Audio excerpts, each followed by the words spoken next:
السلام عليكم ورحمة الله وبركاته. بسم الله الرحمن الرحيم. الحمد لله رب العالمين، وأشهد أن لا إله إلا الله وحده لا شريك له، وأشهد أن محمدا عبده ورسوله صلى الله وسلم عليه وعلى آله وأصحابه أجمعين. اللهم انفعنا بما علمتنا وعلمنا ما ينفعنا وزدنا علما. اللهم أصلح لنا شأننا كله ولا تكلنا إلى أنفسنا طرفة عين. أما بعد.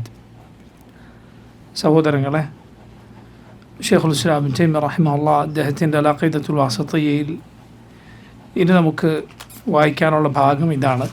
വഖൗലിഹി ഫി റുഖിയത്തിൽ മരീദ്. വഖൗലിഹി അഥവാ നബി സല്ലല്ലാഹു അലൈഹി വസല്ലമയുടെ വാക്കായി വന്നിട്ടുള്ളത് ഫി റുഖിയത്തി അൽ മരീദ്, രോഗിയെ മന്ത്രിക്കാനുള്ള ഒരു ദുആയിൽ ഹദീസിൽ വന്നിട്ടുള്ളത്. യഥാർത്ഥത്തിൽ ഈ ഹദീസിൻ്റെ സനദ് ദഈഫാണ് എന്ന് പല മുഹദ്ദിസുകളും വ്യക്തമാക്കിയതാണ്. ഈ ഇതുപോലെയുള്ള കിതാബുകളിൽ ഇത്തരത്തിൽ വന്ന ഹദീസുകൾ എന്താണ് അങ്ങനെ വരാനുള്ള കാരണം, എങ്ങനെയാണ് നമ്മൾ മനസ്സിലാക്കേണ്ടത് എന്ന് ഞാൻ ഇത് വായിച്ചതിന് ശേഷം പറയാം ഇൻഷാ അല്ലാഹ്. റബ്ബനല്ലാഹ് അല്ലദീ ഫിസ്സമാ, സമാഇലുള്ളവനായ മുകളിലുള്ളവനായ നമ്മുടെ റബ്ബായ അല്ലാഹുവേ, തഖദ്ദസ ഇസ്മുക്, നിൻ്റെ നാമം പരിശുദ്ധമാണ്. അംറുക ഫിസ്സമാഇ വൽ അർദ്, നിൻ്റെ കൽപ്പന അത് ആകാശത്തും ഭൂമിയിലുമുണ്ട്.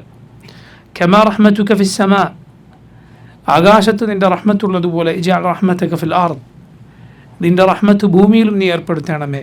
ഇഗ്ഫിർ ലനാ, ഞങ്ങൾക്ക് പുറത്തു നൽകണമേ. ഹൂബന, ഞങ്ങളുടെ തെറ്റുകൾ. വഖതായാന, ഞങ്ങളുടെ അബദ്ധങ്ങൾ. അൻത റബ്ബുത് തയ്യിബീൻ, നീ വിശിഷ്ടരായവരുടെ റബ്ബാണ്. അൻസിൽ റഹ്മതൻ റഹ്മതിക്, നിൻ്റെ കാരുണ്യത്തിൽ ഒരു കാരുണ്യം നീ അവതരിപ്പിക്കണമേ. വശിഫാ മിൻ ശിഫാഇക്, നിൻ്റെ ശമനത്തിൽ, നീ നൽകുന്ന ശമനത്തിൽ, രോഗശമനത്തിൽ ഒരു ശമനം നീ അവതരിപ്പിക്കണമേ. അല ഹാദൽ വജ, ഈ രോഗത്തിന്. ഫയബ്ര, ഇത് ചൊല്ലിയാൽ രോഗിക്ക് സുഖപ്പെടും എന്നാണ് റവാഹു അബൂദാവൂദ്, ഇമാം അബൂദാവൂദ് ഉദ്ധരിച്ചിട്ടുള്ള ഹദീസാണിത്. ഷെയ്ഖുൽ ഇസ്ലാം റഹിമഹുല്ലാഹ് ഈ ഹദീസ് ഇവിടെ ഉദ്ധരിക്കാനുള്ള കാരണം, ഈ ഇവിടെ ഉള്ള വിഷയം, ഇതിൻ്റെ തുടക്കത്തിൽ എന്തുണ്ട്? അല്ലാഹുല്ലദീ ഫിസ്സമാ, സമാഇലുള്ളവനായ, ഏഴാകാശങ്ങൾക്ക് മുകളിലുള്ളവനായ അള്ളാഹു എന്നുണ്ട്. അപ്പോൾ അള്ളാഹു ഉലൂവിലാണ്, അവൻ ഏഴാകാശങ്ങൾക്ക് മേലെയാണ് എന്ന വിഷയത്തിൽ വന്നിട്ടുള്ള ആയത്തുകൾ നേരത്തെ ഉദ്ധരിച്ചു. അതിൽ വന്ന ഹദീസുകൾ ഉദ്ധരിക്കുന്ന കൂട്ടത്തിൽ ഈ ഹദീസ് ഷെയ്ഖുൽ ഇസ്ലാം റഹിമഹുല്ലാഹ് ഇവിടെ ഉദ്ധരിച്ചു. ആ വിഷയമാകട്ടെ ആയിരക്കണക്കിന് തെളിവുകളാൽ സ്ഥിരപ്പെട്ട വിഷയമാണ്. അള്ളാഹു ഏഴാകാശങ്ങൾക്ക് മുകളിലുള്ളവനാണ് എന്ന വിഷയം. അതുകൊണ്ട് ആ വിഷയം തെളിയാൻ ഈ ഹദീസിൻ്റെ ആവശ്യമില്ല. അല്ലാതെ തന്നെ ഈ വിഷയം തെളിയിക്കപ്പെട്ടിട്ടുള്ള, മറിച്ച് അഹ്ലുസുന്നത്തിൻ്റെ ഇജ്മാഉള്ള മുസ്ലിമീങ്ങളിൽ, ഈ ഉമ്മത്തിൻ്റെ മുൻഗാമികളിൽ ഈ വിഷയത്തിൽ യാതൊരു അഭിപ്രായ വ്യത്യാസവും ഉണ്ടായിട്ടില്ല. അള്ളാഹു ഏഴാകാശങ്ങൾക്ക് മുകളിലുള്ളവനാണ് എന്ന കാര്യത്തിൽ. ഈ ഹദീസ് ഇവിടെ എന്തുകൊണ്ട് വന്നു? ഞാൻ നേരത്തെ പറഞ്ഞു, ഇതിൻ്റെ സനദ് അത് ദഈഫാണ്. ഒരു കാരണം ഷെയ്ഖുൽ ഇസ്ലാം ഇബ്നു തൈമിയ്യ റഹിമഹുല്ലാഹ് നമ്മൾ നേരത്തെ മനസ്സിലാക്കിയതുപോലെ ഈ കിതാബ് തൻ്റെ ഹിഫ്ദിൽ നിന്ന് എഴുതിയ കിതാബാണ്. അദ്ദേഹം എവിടെയും നോക്കാതെ തൻ്റെ മനപ്പാഠത്തിൽ നിന്ന് എഴുതിയെന്നാണ് ഈ കിതാബ് എന്ന് പറയുന്നത്. 2 നിസ്കാരങ്ങൾക്കിടയിൽ അസറിന് ശേഷം ഞാൻ ഇരുന്ന് എഴുതിയതാണ് എന്ന് ഷെയ്ഖുൽ ഇസ്ലാം തന്നെ പറഞ്ഞത് കാണാം. നമ്മൾ ചിലപ്പോൾ ആ നേരത്ത് ഒരു അസറിന് മഗ്‌രിബിന് ഇടയിൽ ചിലപ്പോൾ ഇരുന്നാൽ ഇത് വായിച്ചു തീർക്കാൻ പറ്റിക്കൊള്ളണമെന്നില്ല. പക്ഷേ അല്ലാഹു സുബ്ഹാനഹു വതആല ചില ആളുകൾക്ക് അവരുടെ സമയത്തിലും മറ്റും നൽകുന്ന ബറക്കത്തിന് തെളിവാണ് ഈ കിതാബ്. അപ്പോൾ ഷെയ്ഖുൽ ഇസ്ലാം തൻ്റെ മനപ്പാഠത്തിൽ നിന്ന് എഴുതിയപ്പോൾ ഈ ഹദീസിൻ്റെ സഹത്തിനെക്കുറിച്ച്, ഈ ഹദീസ് സഹീഹാണോ അല്ലേ എന്നതിനെക്കുറിച്ച് ഓർമ്മയില്ലാതെ എഴുതിയതാകാം. രണ്ടാമതൊരു സാധ്യത പണ്ഡിതന്മാർ പറഞ്ഞിട്ടുള്ളത്, ഷെയ്ഖുൽ ഇസ്ലാം അദ്ദേഹം മുഹദ്ദിസുകളിൽ ഒരാളാണ്. അദ്ദേഹം ഹദീസ് വിജ്ഞാനത്തിൽ വലിയ വിജ്ഞാനമുള്ള ആളാണ്. അപ്പോൾ അദ്ദേഹത്തിൻ്റെ അഭിപ്രായം ഇത് സഹിഹാണ് എന്നതുമാകാം. കാരണം ചില ഹദീസുകളുടെ കാര്യത്തിൽ അങ്ങനെ വരാറുണ്ട്. ചില ഹദീസുകളുടെ കാര്യത്തിൽ അഥവാ അതിൻ്റെ സഹത്തിൽ അഭിപ്രായ വ്യത്യാസം ഉണ്ടാകാറുണ്ട്. അത് സഹിഹാണോ അല്ലേ? ചില പണ്ഡിതന്മാർ അത് സഹിഹാണെന്ന് പറഞ്ഞേക്കും, ചിലർ അത് ദഈഫാണെന്ന് പറഞ്ഞേക്കും. കാരണം അതിലെ ചില റാവിമാരുടെ കാര്യത്തിൽ, ചില റിപ്പോർട്ടർമാരുടെ കാര്യത്തിൽ അഭിപ്രായ വ്യത്യാസമുണ്ടാകാം. അതല്ല എങ്കിൽ അത് വിലയിരുത്തിയ രൂപത്തിൽ അഭിപ്രായ വ്യത്യാസം, ഒരുപാട് കാരണങ്ങളുണ്ട്. കാരണം മുസ്തലഹുൽ ഹദീസ് വിജ്ഞാന ശാസ്ത്രം, അതിൻ്റെ സനദുകളുടെ കുറിച്ചുള്ള പഠനം വളരെ ആഴത്തിലുള്ള, പലപ്പോഴും ചിലപ്പോൾ തുടക്കത്തിൽ ഉള്ള ആളുകൾക്ക് എളുപ്പമല്ലാത്ത ഒരു വിജ്ഞാനമാണ് ഹദീസിൻ്റെ സലാഹുൽ ഹദീസ് എന്ന് പറയും, അല്ലെങ്കിൽ ഇൽമുൽ ഹദീസ് എന്ന് പറയും. അതിൽ ആഴമുള്ള വിജ്ഞാനമുള്ള പണ്ഡിതന്മാർ കുറച്ചേ ഉള്ളൂ. അവരെല്ലാവരും പണ്ഡിതന്മാരെല്ലാവരും മുഹദ്ദിസുകൾ ആയിക്കൊള്ളണം എന്നില്ല. മുഹദ്ദിസുകളാകാൻ പൊതുവെ ഒരാൾ അയാളുടെ ജീവിതം തന്നെ മാറ്റി വെക്കേണ്ടി വരും. കാരണം അത് അത്രയും സങ്കീർണമായ ഒരു വിജ്ഞാനമാണ്. ഒരാൾ അതിനുകൊണ്ട് ഒഴിഞ്ഞിരുന്നാലല്ലാതെ അതിലൊരു അഗ്രഗണ്യനാകാൻ സാധിക്കുകയില്ല എന്ന രൂപത്തിലുള്ള ഒരു വിജ്ഞാന ശാഖയാണ് ഇൽമു അൽ ഹദീസ്. അത് വളരെ ഉന്നതമായൊരു വിജ്ഞാന ശാഖയാണ്, വളരെ ഷറഫുള്ള, വളരെ ശ്രേഷ്ഠമായൊരു വിജ്ഞാന ശാഖയാണത്. എന്തുകൊണ്ട്? കാരണം റസൂലുള്ളാഹി സ്വല്ലല്ലാഹു അലൈഹി വസല്ലം പറഞ്ഞു, നദ്ദറല്ലാഹു ഇംറഅൻ, ഒരാളുടെ മുഖത്തിന് അള്ളാഹു പ്രസന്നത നൽകട്ടെ. സമിഅ മഖാലതി, അവൻ എൻ്റെ വാക്ക് കേട്ടു. ഫവആഹ, എന്നിട്ട് അവൻ അത് ഗ്രഹിച്ചെടുത്തു. ഫഅദ്ദാഹ കമ സമിഅഹ, എന്നിട്ട് കേട്ടതുപോലെ അവൻ കൈമാറി. ഫറുബ്ബ മുബല്ലഗിൻ ഔ മിൻ സാമിഇൻ, ഫറുബ്ബ മുബല്ലഗിൻ, ഹദീസ് വന്നു കിട്ടിയ എത്രയോ പേർ, ചിലർ ഔ മിൻ സാമിഇൻ, നേരിട്ട് കേട്ട ആളെക്കാൾ അത് ഗ്രഹിക്കുന്നവരായേക്കാം ചിലർ. കാരണം നേരിട്ട് കേൾക്കുന്ന ആൾ അതിൻ്റെ കൂടുതൽ ഭാഗങ്ങളും അതുകൊണ്ടുള്ള വിധിവിലക്കളൊന്നും ചിന്തിക്കാതെ അതുപോലെ എത്തിച്ചു കൊടുത്താലും ഖൈറാണത്. കാരണം കിട്ടുന്ന ആൾ അതിൽ നിന്ന് കൂടുതൽ മനസ്സിലാക്കിയേക്കാം, കൂടുതൽ പഠിച്ചേക്കാം. അതുകൊണ്ടാണ് പറയുന്നത് ഹദീസിൻ്റെ റാവിമാർ എല്ലാവരും വലിയ ഫിഖ്ഹിന്, ഹദീസ് റിപ്പോർട്ട് ചെയ്യുക മാത്രം ചെയ്ത പണ്ഡിതന്മാരെല്ലാവരും വലിയ ഫിഖ്ഹിന് അഥവാ വലിയ ദീനിൽ അവഗാഹത്തിന് അറിയപ്പെട്ടവരല്ല, എല്ലാവരുമല്ല. എന്നാൽ രണ്ടിനും അറിയപ്പെട്ട പണ്ഡിതന്മാരുണ്ട്, റിവായത്തിനും ദിറായത്തിനും. റിവായത്ത് എന്ന് പറഞ്ഞാൽ എന്താണ്? ഹദീസ് റിപ്പോർട്ട് ചെയ്യുക മാത്രം. ദിറായത്ത് എന്ന് പറഞ്ഞാൽ എന്താണ്? അതിൻ്റെ വിഷയത്തിലുള്ള പഠനം, അതിലെന്താണ് പറഞ്ഞത് എന്നതിനെ കുറിച്ചുള്ള പഠനം. ഇപ്പോൾ ഹദീസിൽ രണ്ട് കാര്യമാണ്, ഒന്ന് റിവായ, മറ്റൊന്ന് ദിറായ എന്ന് പറയും. റിവായത്ത് എന്തുമായി ബന്ധപ്പെട്ട് നിൽക്കുന്നു? സനദുമായി ബന്ധപ്പെട്ട് നിൽക്കുന്ന കാര്യമാണ്. ഹദീസിൻ്റെ സനദ്, അതിൻ്റെ പരമ്പര. ഇപ്പം ബുഖാരിയോട് ഇന്നയാൾ പറഞ്ഞു, അദ്ദേഹത്തോട് ഇന്നയാൾ പറഞ്ഞു, അദ്ദേഹത്തോട് ഇന്നയാൾ പറഞ്ഞു, ഇതിനാണ് സനദ് എന്ന് പറയുക. അതുമായി ബന്ധപ്പെട്ട കാര്യമാണ് റിവായത്ത്. എന്നാൽ ദിറായത്ത് എന്തുമായി ബന്ധപ്പെട്ടതായിരിക്കും? ഹദീസിൻ്റെ രണ്ട് ഭാഗമാണ്, ഒന്ന് സനദും മറ്റൊന്ന് മത്നും. സനദും മത്നും. മത്നാണ് ഇതിൻ്റെ ടെക്സ്റ്റ്, അഥവാ ഖാല റസൂലുള്ളാഹി സ്വല്ലല്ലാഹു അലൈഹി വസല്ലം പറഞ്ഞു എന്ന് പറഞ്ഞ് ബാക്കിയുള്ള ഭാഗമുണ്ടല്ലോ, ഇന്നമൽ അഅ്മാലു ബിന്നിയാത്ത്, അതാണ് മത്ൻ. സനദ് അതിൻ്റെ പരമ്പരയുള്ള ആളുകളുടെ പേരുകളാണ്, ആ ചങ്ങലയാണ്. സനദുമായി ബന്ധപ്പെട്ടതാണ് റിവായത്ത്, മത്നുമായി ബന്ധപ്പെട്ടതാണ് ദിറായത്ത്. ആ വിഷയങ്ങളെക്കുറിച്ചുള്ള പഠനം. ഇതിൽ രണ്ടിലും സുബ്ഹാനല്ലാഹ് ഇമ്മത്തുകളായ ഉന്നതമായ വിജ്ഞാനമുണ്ടായിരുന്ന പണ്ഡിതന്മാർ ഉണ്ടായിട്ടുണ്ട്. രണ്ടിലും ഒരുപോലെ. ഉദാഹരണത്തിന് അലിമാം മാലിക് റഹിമഹുല്ലാഹ്, ഇമാം മാലിക് ബിൻ അനസ്, അദ്ദേഹം ഹദീസിൻ്റെ റാവിമാരുള്ള ഒരാളാണ്. ഇമാം ബുഖാരിയുടെ സഹീഹ് എടുത്താൽ നമുക്ക് ഒരുപാട് ഹദീസുകൾ കാണാം അൻ മാലിക്. ആരിൽ നിന്ന്? ഇമാം മാലിക്കിൽ. ഇമാം ബുഖാരി നേരിട്ടല്ല മാലിക്കിൽ നിന്ന് ഉദ്ധരിച്ചിട്ടുള്ളത്, മറിച്ച് ഇമാം ബുഖാരിക്കും ഇമാം മാലിക്കിനും ഇടയിൽ ആളുകളുണ്ട്. എന്നാൽ സനദിൽ ഇമാം മാലിക് ഉൾപ്പെട്ട ഒരുപാട് ഹദീസുകൾ നമുക്ക് ബുഖാരിലും മുസ്ലിമിലും ഒക്കെ കാണാം. ഇമാം മാലിക് കേവലം ഒരു റാവിയാണോ? അല്ല, ഇമാം മാലിക് മാലിക്കാണ്. ഫിഖ്ഹിൽ ഇമാമാണ്. അതുപോലെ ഇമാം അശ്ശാഫിഈ, ഇമാം അഹ്മദ്, രണ്ടുപേരും ഹദീസിൻ്റെ റാവിമാരുമാണ്, റിവായത്ത് ചെയ്തിട്ടുണ്ട്, റിവായത്തിൽ അവർക്ക് വലിയ പങ്കുണ്ട്. അതുപോലെ അവർ ഇമാമുമാരുമാണ്, ഹദീസിൽ വലിയ വിജ്ഞാനമുള്ളവരാണ്. അതുപോലെ ഇമാം ബുഖാരി റഹിമഹുല്ലാഹ്, അൽ ഇമാം അൽ ബുഖാരി റഹിമഹുല്ലാഹ്, അദ്ദേഹം ഹദീസിൻ്റെ റിവായത്തിനെക്കുറിച്ച് സനദിനെക്കുറിച്ച് തുല്യത ഇല്ലാത്ത വിജ്ഞാനം ഉണ്ടായിരുന്ന ആളാണ്. അതുപോലെ ഹദീസിൽ വലിയ ഫിഖ്ഹും ഉണ്ടായിരുന്ന ആളാണ്. ഹദീസിൽ വലിയ അവഗാഹവും വിഷയത്തെക്കുറിച്ച് അവഗാഹവും ഇമാം ബുഖാരിക്ക് ഉണ്ടായിരുന്നു. അതുകൊണ്ടാണ് പണ്ഡിതന്മാർ അതുമായി ബന്ധമുള്ള ഒരു കാര്യമാണ് പണ്ഡിതന്മാർ പറയാറുണ്ട്, ഫിഖ്ഹുൽ ബുഖാരി ഫി തറാജുമിഹി, ഫിഖ്ഹുൽ ബുഖാരി ഫി തറാജുമിഹി. ഇമാം ബുഖാരിയുടെ ഫിഖ്ഹ് നിനക്ക് കാണണോ, അദ്ദേഹത്തിൻ്റെ ദീനിൻ്റെ അവഗാഹവും അതോടൊപ്പം ഹദീസിലെ വിഷയവും നിനക്ക് കാണോ ഫി തറാജുമിഹി. ഇമാം ബുഖാരിയുടെ തലക്കെട്ടുകൾ നോക്കിയാലാണ് മനസ്സിലാവുക. ഹദീസിന് അദ്ദേഹം നൽകിയ തലക്കെട്ടുകൾ, ഈ തലക്കെട്ടുകളെക്കുറിച്ച് മാത്രം പണ്ഡിതന്മാർ ഒരുപാട് പഠനങ്ങൾ നടത്തിയിട്ടുണ്ട്. ബുഖാരിയുടെ തലക്കെട്ടുകളെക്കുറിച്ച്, തലക്കെട്ട് കൊടുത്ത് അതിന് കീഴെ ഹദീസുകളുണ്ടാവും. ഈ തലക്കെട്ടുകൾ അത്ഭുതമാണ്. എന്തുകൊണ്ടാണത്? ചില പണ്ഡിതന്മാർ ഇബ്നു ഹജർ അൽ അസ്ഖലാനി അദ്ദേഹമൊക്കെ പറഞ്ഞിട്ടുള്ളതുപോലെ ഇമാം ബുഖാരി വായിക്കുന്ന ആളുടെ, കേൾക്കുന്ന ആളുടെ ബുദ്ധിക്കുള്ള പരിശീലനവും, ആ വായിക്കുന്ന ആൾക്ക് ചിന്തിക്കാനും പഠിക്കാനും അന്വേഷിക്കാനും പലതും വിട്ടുകൊടുത്തിട്ടുണ്ട്. കാരണം അദ്ദേഹം ചില തലക്കെട്ട് കൊണ്ടുവരും. നമ്മൾ നോക്കി ആ തലക്കെട്ടിന് കീഴെ വന്നിട്ടുള്ള ഹദീസ് ചിലപ്പോൾ ഈ തലക്കെട്ടിൽ അദ്ദേഹം കൊടുത്ത വിഷയമായിരിക്കില്ല ഹദീസിലുള്ളത്. ചില വിവരമില്ലാത്ത ആളുകൾ ഇമാം ബുഖാരി അതിൻ്റെ പേരിൽ വിമർശിച്ചു എന്നാണ്. എന്താണ് ഈ കിതാബ് ഇങ്ങനെ തലക്കെട്ട് വേറെ കൊടുത്ത ഹദീസ് വേറെ? ലാ ഇലാഹ ഇല്ലല്ലാഹ്. ഇബ്നു ഹജർ അസ്ഖലാനി അദ്ദേഹം ഫത്ഹുൽ ബാരിയിൽ അത്ഭുതകരമായ ഇമാം ബുഖാരിയുടെ ഈ തലക്കെട്ടുകൾക്ക് പിന്നിലെ കാര്യങ്ങൾ വിവരിച്ചത് കാണാം. എന്താണത്? ഇമാം ബുഖാരി ഒരു തലക്കെട്ട് കൊടുക്കും, എന്നിട്ടൊരു ഹദീസ് നൽകും. ഇതേ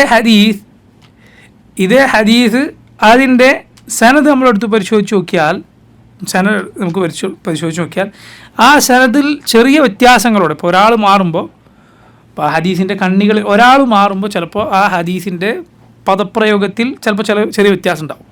കാരണം ആളുകൾ ഓർമ്മയിൽ നിന്ന് ഉദ്ധരിക്കുന്നതാണ് എന്ത് സല്ലല്ലാഹു അലൈഹി വസല്ലം ഹദീസ്. ചെറിയ പദങ്ങൾ അല്ലെങ്കിൽ ഒരു വിഷയം, ഒരു ഭാഗം, ഒരു സെൻറ്റൻസ് കൂടുതൽ വേറൊരു സനദിൽ ഉണ്ടാകും. മനസ്സിലായില്ലേ? കാരണം ഇതെന്തല്ല, ഖുർആനല്ല, ഹദീസാണ്. ഹദീസ് രണ്ട് രൂപത്തിൽ ഉദ്ധരിക്കാമെന്നാണ്. ഹദീസ് രണ്ട് രൂപത്തിൽ ഉദ്ധരിക്കാം. ഒന്ന് ലഫ്ള്, പദാനുപദം അങ്ങനെ തന്നെ.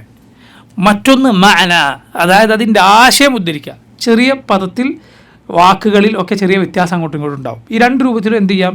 നബി സല്ലല്ലാഹു അലൈഹി വസല്ലം ഹദീസ് ഉദ്ധരിക്കാമെന്നാണ്. അതിൽ അഭിപ്രായ വ്യത്യാസമുണ്ട്. പക്ഷേ അങ്ങനെ ആശയം ഉദ്ധരിക്കാം എന്ന അഭിപ്രായക്കാരനാണ് ഇമാം ബുഖാരി. എന്നാൽ ഇമാം മുസ്ലിമിൻ്റെ സഹീഹ് നമ്മൾ എടുത്തു നോക്കിയാൽ അദ്ദേഹം ചെറിയ ലഫ്ദിൽ വരെ, അഥവാ ഒരു റാവി പറഞ്ഞത് ഇന്നൊരു വാക്ക് അതിലുണ്ടെങ്കിൽ അത് മറ്റേയാൾ ഉദ്ധരിച്ചപ്പോൾ ആ വാക്കില്ല എന്ന് അദ്ദേഹം പ്രത്യേകം എടുത്തു പറയും. ഈ രൂപത്തിൽ സൂക്ഷ്മത നമുക്ക് മുസ്ലിമിൻ്റെ സഹീഹിൽ കാണാം.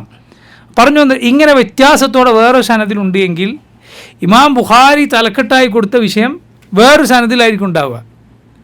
ഇതേ ഹദീസിൻ്റെ വേറൊരു സനദ്, പഴയകാല കിതാബുകൾ നമ്മൾ പരിശോധിച്ച് നോക്കിയാൽ അതിലെന്ത് കാണും? ഇമാം ബുഖാരി കൊടുത്ത തലക്കെട്ടിൽ പറഞ്ഞ ആ വിഷയം കൂടി കാണാം. അപ്പോൾ അത് ഇമാം ബുഖാരി ഇത് പഠിക്കുന്ന, ചിന്തിക്കുന്ന ആളുകൾക്ക് വിട്ടു തന്നിരിക്കുന്നു. ഇങ്ങനെ സുബ്ഹാനല്ലാഹ് അത്ഭുതകരമായ കിതാബാണ് അദ്ദേഹത്തിൻ്റെത്. അപ്പോൾ അതിൽ അദ്ദേഹത്തിൻ്റെ ഫിഖ് കൂടി നമുക്ക് കാണാം. അപ്പോൾ ഇമാം ബുഖാരി ഹദീസിൻ്റെ റിവായത്തിനും ദിറായത്തിനും അറിയപ്പെട്ട പണ്ഡിതനാണ്. ഹദീസിൻ്റെ 6 കിതാബുകളിൽ നമ്മൾ എടുത്തു നോക്കിയാൽ, ഹദീസിൻ്റെ 6 കിതാബുകളിൽ എടുത്തു നോക്കിയാൽ നമുക്കറിയാം, ഒന്നാമത്തെ സ്ഥാനം സഹീഹ് ബുഖാരിക്കാണ്, രണ്ടാമത്തേത് മുസ്ലിമിനാണ്. റിവായത്താണിത്, റിവായത്ത് പ്രകാരം.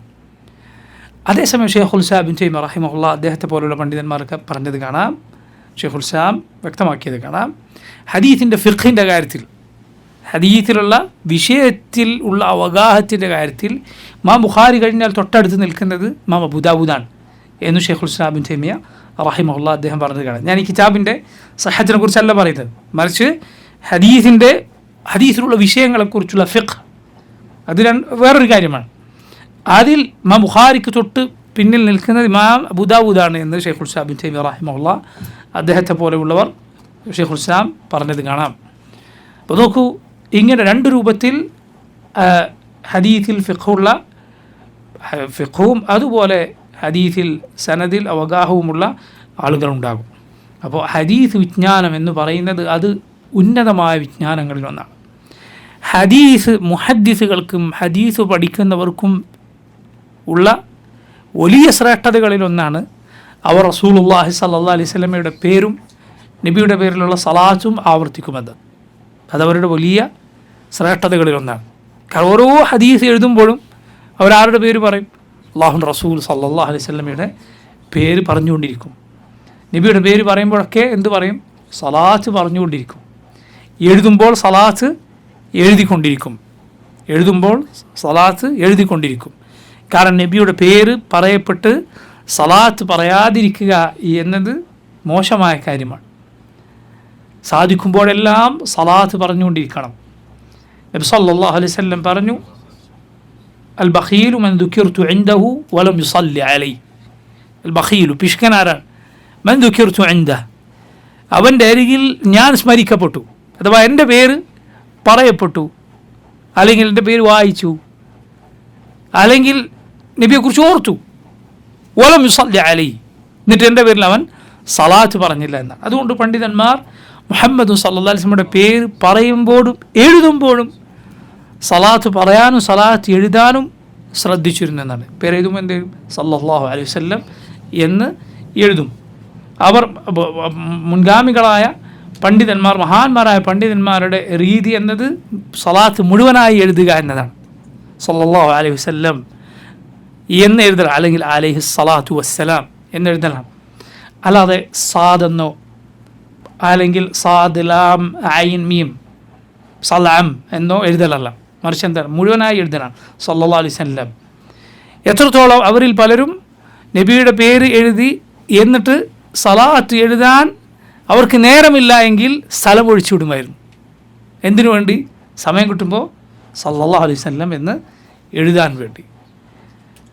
അപ്പോൾ അല്ലാഹുവിൻ്റെ റസൂൽ സല്ലല്ലാഹു അലൈഹി വസല്ലമയുടെ പേര് പറയുമ്പോഴും എഴുതുമ്പോഴും സലാത്ത് പറയുക എന്നത് ശ്രേഷ്ഠമായ കാര്യമാണ്. നബി സല്ലല്ലാഹു അലൈഹി വസല്ലം പറഞ്ഞു, ഖിയാമത്ത് നാളിൽ ഞാനുമായി ഏറ്റവും അടുത്തുണ്ടാവുക എൻ്റെ പേരിൽ ഏറ്റവും അധികം സലാത്ത് ചൊല്ലിയവനാണ് എന്ന് നബി സല്ലല്ലാഹു അലൈഹി വസല്ലം പറഞ്ഞത് കാണാം.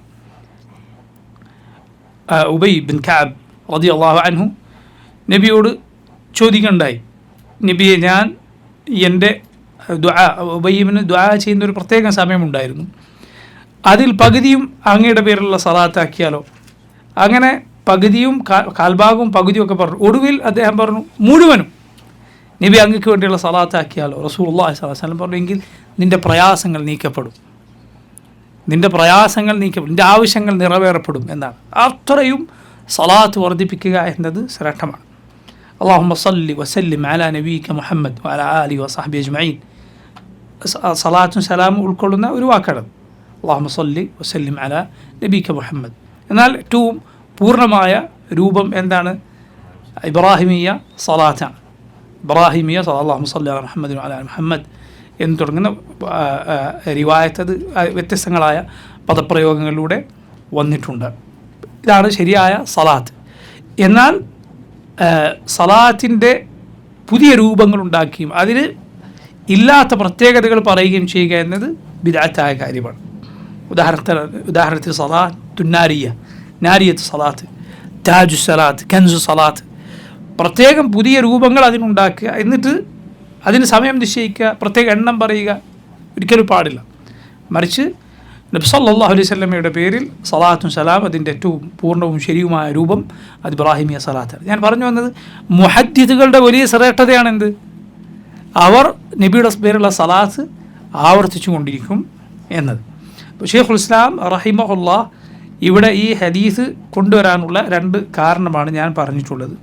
എന്നാൽ നമ്മൾ മനസ്സിലാക്കുക, ഈ ഹദീസ് കൊണ്ട് സ്ഥിരപ്പെടുന്ന കാര്യമല്ല അള്ളാഹു ഏഴാകാശങ്ങൾക്ക് മുകളിലുള്ളവനാണ്, മറിച്ച് അത് ഖുർആൻ കൊണ്ടും സഹീഹായ എത്രയോ ഹദീസുകൾ കൊണ്ടും സ്ഥിരപ്പെട്ടിട്ടുള്ള കാര്യമാണ്. അദ്ദേഹം എന്തുകൊണ്ട് ഇവിടെ കൊണ്ടുവന്നു എന്നതിന് കാരണം ഇതാണ്. ഒരിക്കലും പണ്ഡിതന്മാരുടെ ആരുടെയെങ്കിലും കിതാബുകളിൽ ദഈഫായ ഒരു ഹദീസ് വന്നു എന്നത് നമുക്ക് ദഈഫായ ഹദീസുകൾ പറയാനോ അത് പ്രശ്നമില്ല, ഹദീസിൽ സഹീഹും ദഈഫും നോക്കണ്ട എന്ന് പറയാനോ ഒരിക്കലും രേഖയല്ല. ദീനിലൊരു കാര്യം സ്ഥിരപ്പെടണോ സഹീഹായ ഹദീസ് കൊണ്ട് മാത്രമേ അത് സ്ഥിരപ്പെടുകയുള്ളൂ.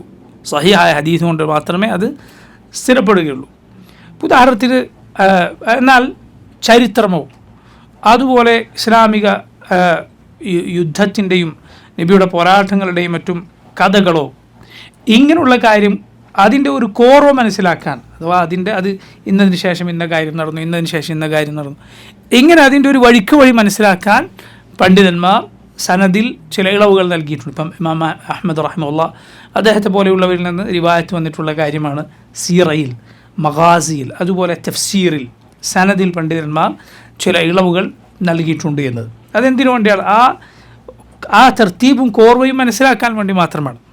അതല്ലാതെ അതിലെന്തില്ല, ദീനിലൊരു കാര്യം സ്ഥിരപ്പെടണോ, ഒരു വിധിവിലക്ക് സ്ഥിരപ്പെടണോ, സഹീഹായ ഒരു ഹദീസ് തന്നെ വേണ്ടതുണ്ട്. സഹീഹായ ഒരു ഹദീസ് തന്നെ വേണ്ടതുണ്ട്. അതേസമയം ചരിത്രത്തിൻ്റെ ചില കാര്യങ്ങൾ പറയാൻ പണ്ഡിതന്മാർ അതിൽ ഈ രൂപത്തിൽ കാര്യങ്ങൾ ഉദ്ധരിക്കും. കാരണം അത് ആ സംഭവം മനസ്സിലാക്കാൻ വേണ്ടിയാണ്, അതിൻ്റെ തർത്തീബ് മനസ്സിലാക്കാൻ വേണ്ടി മാത്രം. ഉദാഹരണത്തിന് ഇന്ന കൊല്ലമാണ് ഇന്ന യുദ്ധം നടന്നത്, ഇന്ന കൊല്ലമാണ് റസൂലുള്ളാഹി സ്വല്ലല്ലാഹു അലൈഹി വസല്ലം ജനിച്ചത്, പാനക്കലഹം ആമുൽ ഫീൽ, ആ വർഷത്തിലാണ് നബി സല്ലല്ലാഹു അലൈഹി വസല്ലം ജനിച്ചത് പോലെയുള്ള കാര്യങ്ങൾ. അതുപോലെ നബിയുടെ നുബുവത്തിന് മുമ്പുള്ള ഒരുപാട് കഥകൾ, നബി സല്ലല്ലാഹു അലൈഹി വസല്ലമയുടെ നുബുവത്തിന് മുമ്പുള്ള ഒരുപാട് കഥകൾ, നബിയെ മുലയൂട്ടിയതും നബി സല്ലല്ലാഹു അലൈഹി വസല്ലം സഅദ് ഗോത്രത്തിൽ കഴിഞ്ഞുകൂടിയതും, അവിടുന്ന് അബൂ താലിബിൻ്റെ കൂടെ ഷാമിലേക്ക് ചെറിയ പ്രായത്തിൽ കച്ചവടത്തിന് യാത്ര പോയതും, കഅബ ഖുറൈശികൾ പുനർനിർമ്മിക്കുമ്പോൾ ഹജറുൽ അസ്വദ് ആര് കൊണ്ടുവെക്കും എന്ന തർക്കം നബി സല്ലല്ലാഹു അലൈഹി വസല്ലം പരിഹരിച്ചതുപോലെയുള്ള കഥകൾ. ഇത് ആ കോർവയും ആ തർത്തീബും മനസ്സിലാക്കാൻ വേണ്ടി മാത്രം പണ്ഡിതന്മാർ അതിൽ ഇളവ് നൽകിയത് കാണാം. അതിൽ ദീനിലെ ഒരു വിധിവിലക്ക് സ്ഥിരപ്പെടുന്നില്ല. എന്നാൽ ചില ഗുണപാഠങ്ങളും മനോഹരമായ ചില അനുഭവങ്ങൾ നമുക്ക് അത് കേൾക്കുമ്പോൾ വായിക്കുമ്പോഴുണ്ട്. അതുകൊണ്ട് ദീനിൽ ഉപകാരവുമുണ്ട്.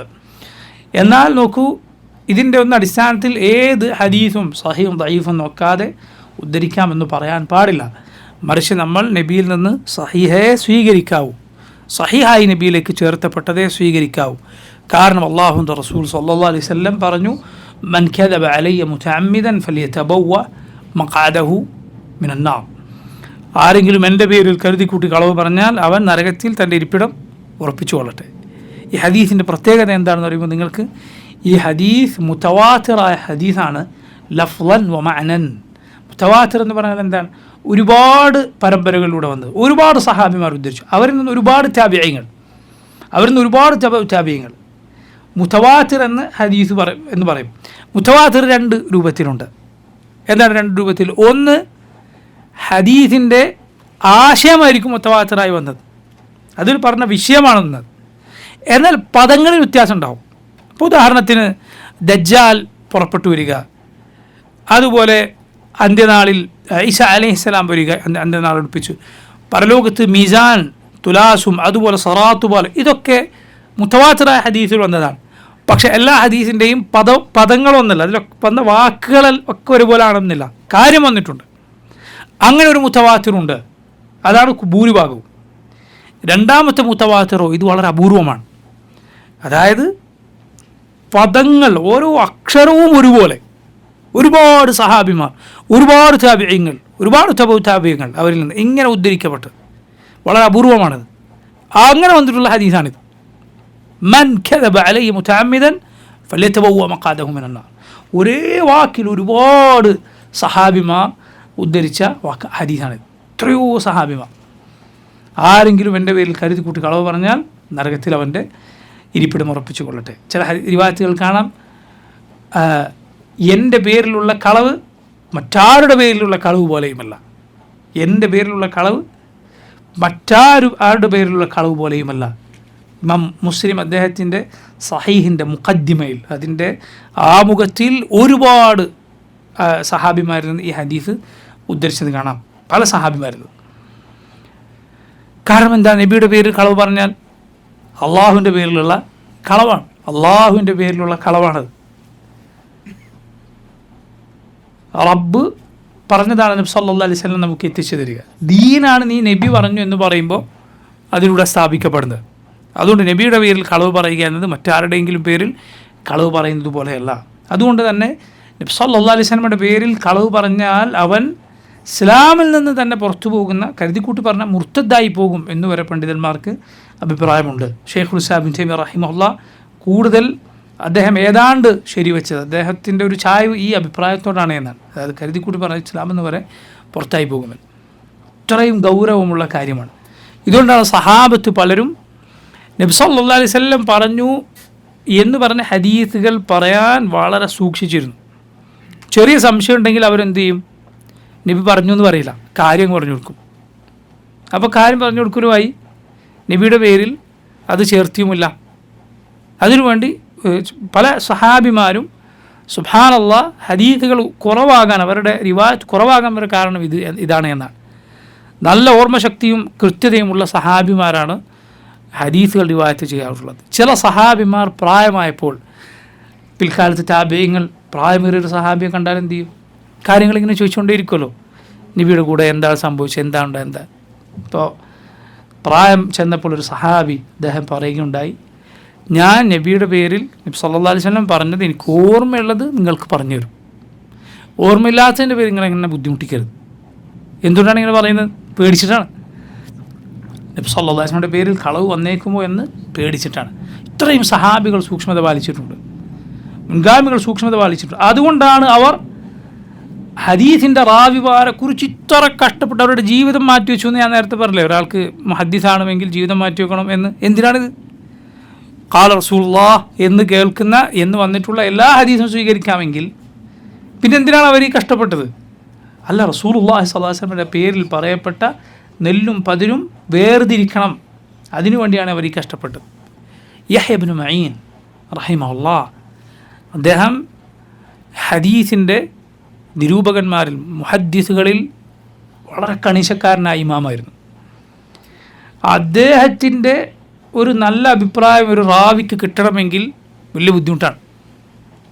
അദ്ദേഹത്തിന് വിമർശനങ്ങളാണ് കൂടുതൽ. അതായത് ഹദീസിൻ്റെ റാവിമാരിൽ ഇന്നയാൾ കദ്ദാബാണ്, അയാൾ ഹദീസ് സ്വീകരിക്കാൻ പാടില്ല, കള്ളനാണ്, ഇന്നയാൾക്ക് ഓർമ്മ പിശകുണ്ട്, ഇന്നയാൾ ഹദീസ് പറയുമ്പോൾ കൃത്യത പാലിക്കാത്ത ആളാണ്, ഇങ്ങനെ ജറഹ്, വിമർശനം. അതിൽ കടുപ്പക്കാരനായി അറിയപ്പെട്ട ഇമാമാണ് ഇമാം യഹ്യ ഇബ്നു മഈൻ റഹിമഹുല്ലാഹ്. അങ്ങനെയുള്ളയാൾ ഒരാളെ ഹദീസ് സ്വീകരിക്കാൻ പറ്റുന്ന ഫിഖത്താണെന്ന് പറഞ്ഞാൽ എന്തായിരിക്കും? ആളുടെ കാര്യത്തിൽ സംശയിക്കേണ്ട പിന്നെ ആവശ്യം വരില്ല. അങ്ങനെയുള്ള മുഹദ്ദിസുകളുണ്ട്. വേറെ ചില മുഹദ്ദിസുകൾ ഇപ്പുറത്താണ് കൂടുതൽ, അഥവാ അവർ വേഗം എന്ത് ചെയ്യും? ആളെ നല്ല ആളെന്ന് പറയും. ആളെ വിമർശിക്കാൻ വിമർശനം അവരുടെ ഇത് കുറവായിരിക്കും. അങ്ങനെയുള്ള ഇമാമിയങ്ങൾ ഒരാൾ മോശക്കാരനെന്ന് പറഞ്ഞാലോ എന്തായിരിക്കും? അയാൾ തീരെ സ്വീകരിക്കാൻ പറ്റാത്ത ആളായിരിക്കും. മനസ്സിലായില്ലേ? പണ്ഡിതന്മാർ ഈ വക കാര്യങ്ങളൊക്കെ മുസ്തലഹുൽ ഹദീസിൽ കൂടുതൽ ശ്രദ്ധിക്കാറുണ്ട്. ഈ വക കാര്യങ്ങളൊക്കെ വിലയിരുത്തും. ആരാണ് വിമർശിച്ചത്, ആരാണ് തഅദീൽ നൽകിയത്. ബുഖാരി റഹിമഹുല്ലാഹ് ഇതിൽ വളരെ വാസത്തിൽ അറിയപ്പെട്ട ആളാണ്, വളരെ മധ്യമ നിലപാടിൽ അറിയപ്പെട്ട ആളാണ്. വിമർശിക്കുമ്പോൾ ബുഖാരി പറയുന്ന വാക്കുകൾ പൊതുവെ വളരെ മിതത്വമുള്ള വാക്കായിരിക്കും. ബുഖാരി അയാൾ സ്വീകരിക്കാൻ പറ്റാത്ത ആളാണ് എന്ന് പറഞ്ഞാൽ അത് അത്രയും അങ്ങനെ പറയേണ്ട ആളായതുകൊണ്ടാണ് പറയുക. അപ്പോൾ ഈ രൂപത്തിൽ മുഹദ്ദിസുകളുണ്ട്. ഇതിൽ സുബ്ഹാനല്ലാഹ് ഞാൻ പറഞ്ഞു വന്ന കാര്യം അതല്ല. യഹ്യ ഇബ്നു മഈൻ റഹിമഹുല്ലാഹ് അദ്ദേഹം ഇതിൻ്റെ കാര്യത്തിൽ കടുപ്പത്തിൽ അറിയപ്പെട്ട ആളാണ്. അപ്പം അദ്ദേഹത്തോട് ഒരാൾ ചോദിച്ചു, നിങ്ങൾ പരലോകത്ത് നിങ്ങൾ ഈ വിമർശിച്ച ആളുകളൊക്കെ ഹദീസ് സ്വീകരിക്കാൻ പാടില്ല, ആൾ കളറാണ്, അയാളുടെ ഹദീസ് ശരിയല്ല, ഇങ്ങനെ പറഞ്ഞ ഈ ആളുകളൊക്കെ നാളെ പരലോകത്ത് നിങ്ങളെ എതിരാളികളായി വന്നാൽ നിങ്ങൾ എന്ത് ചെയ്യും? അവരൊക്കെ നിങ്ങളെക്കുറിച്ച് പരാതിയുമായി വന്നാൽ നിങ്ങൾ എന്ത് ചെയ്യും? യഹ്യ ഇബ്നു മഈൻ റഹിമഹുല്ലാഹ് അദ്ദേഹം പറഞ്ഞു, ഞാൻ അതിനേക്കാൾ വലുതായി കാണുന്നത് നാളെ എൻ്റെ എതിരാളിയായി അല്ലാഹുവിൻ്റെ റസൂൽ സ്വല്ലല്ലാഹു അലൈഹി വസല്ലം വരുന്നതാണ്.